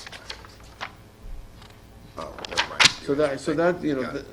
that will cover It the didn't add up actual, on mine, but- the other money we're spending is in developing the plans for going out to bid for the tower resurfacing and for the iron and manganese filtration. But the 200 we just added will actually be for Is the interconnection. the physical interconnection. Increase Yeah. flow and pressure. All right, so 81419 amends the 19 through 23 capital budget for Riverside Maritime Park. Second. Seconded by Councilwoman Scalera. All in favor? Aye. Aye. 815 of 19 retains Devitt Spellman Barrett LLP as it relates to Building the Farm LLC versus Town of Southampton et al. Second. What? Second. Oh, for 2019. Second by Councilwoman Scalera. All in favor? Aye. Aye. Aye. Approved. 816 of 19. Table. Withdraw, yeah. I'll withdraw. Hold on. It's the neg deck. You're going to withdraw this, right? Yeah, I'm gonna withdraw it, because, actually, do I withdraw it, Jim, or should I table it? I thought that's what Kara had suggested. Kara seemed to think there was some mechanism, though. Well, she's saying- it had to go up to No, that Albany. had to do with the state legislation. It had nothing to do with it. It's going to be a while. Yeah. 'cause You're this gonna have is- to renotice things too. Right, this is going to change. No question there. So you're saying withdraw it? Yeah. All right, so I will withdraw 816, and I will also withdraw 817, which is, I won't read it. It's the same thing, though, 817, it's another piece of this. And 818. And 818 is probably Same the thing, ballot yeah. language. Yep. So there's not Withdraw gonna, so there's not gonna be a vote, a public vote. That swap requires a public vote, public would have to approve it. It's not gonna be on the ballot this year, so because of this delay, right? Yes, that's correct. It sounds like we can't make it this year. No. All right, so I'll withdraw 818. Second. I don't need a second on that, Jim. I'm the sponsor. No second on this? Okay. Town Board Resolution 2019-819, co-sponsored with Councilwoman Scalera. Resolution to adopt amendments to Town Code, Chapter 211, littering and handbills as it relates to litter regulations. Second. Seconded by Councilman Scalera. What We is had a this? public hearing on this to prevent people from Oh, getting rid of household debris in Public receptacles. Okay. Any discussion? No. All right, all in favor? Aye. Aye. You know, I'd raised that one concern, though, we just want to make sure we counsel people if they're, because they're so poor that they're using them, that we'll figure out, acceptable ways to dispose of trash. Good.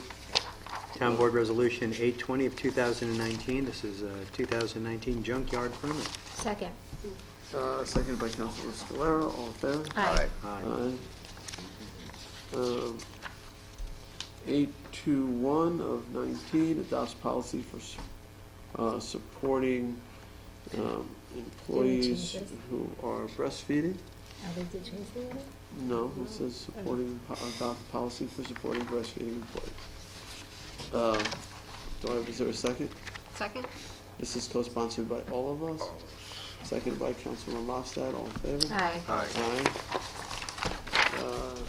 822, that was approved. 822 of 2019 appoints Mario Barisi to Automotive Mechanic 3 position in Municipal Works Waste Management Division. Second. Second by Councilman Bouvier, all in favor? Aye. Aye, approved, congrats.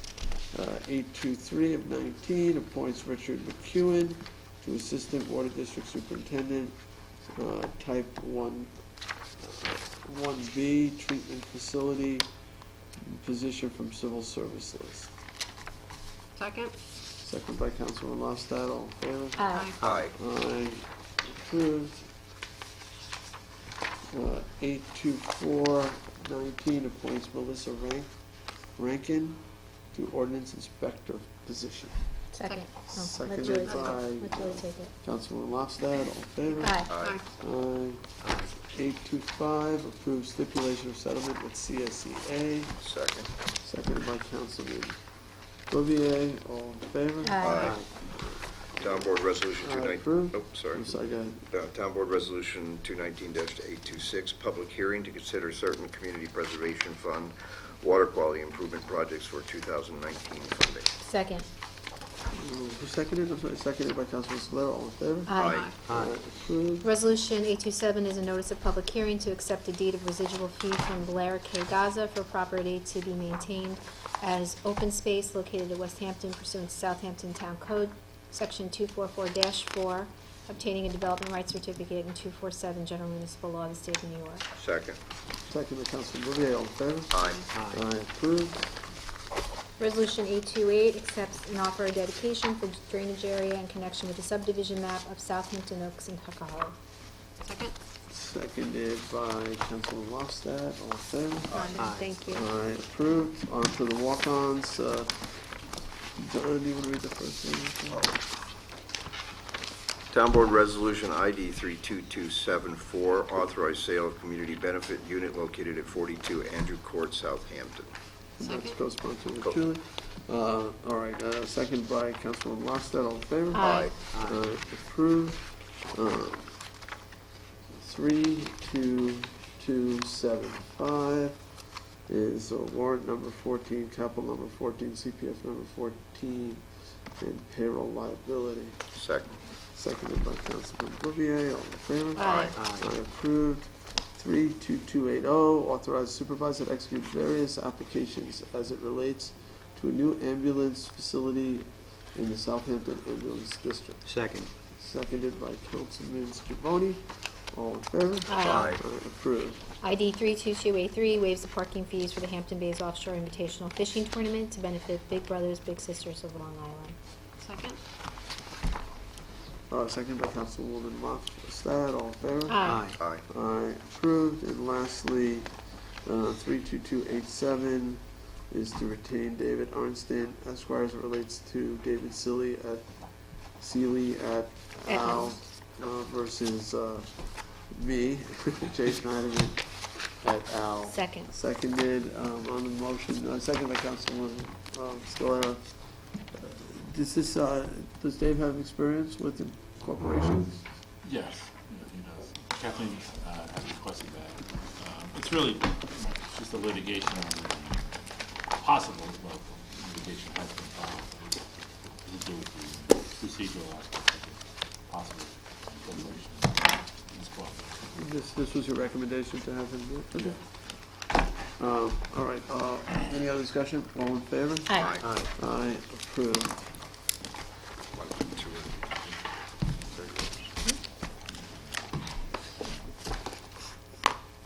All right, is there any other business? Seeing none, I'll make a motion to adjourn. Second. Seconded by Councilwoman Scalera, all in favor? Aye. Aye. We are adjourned.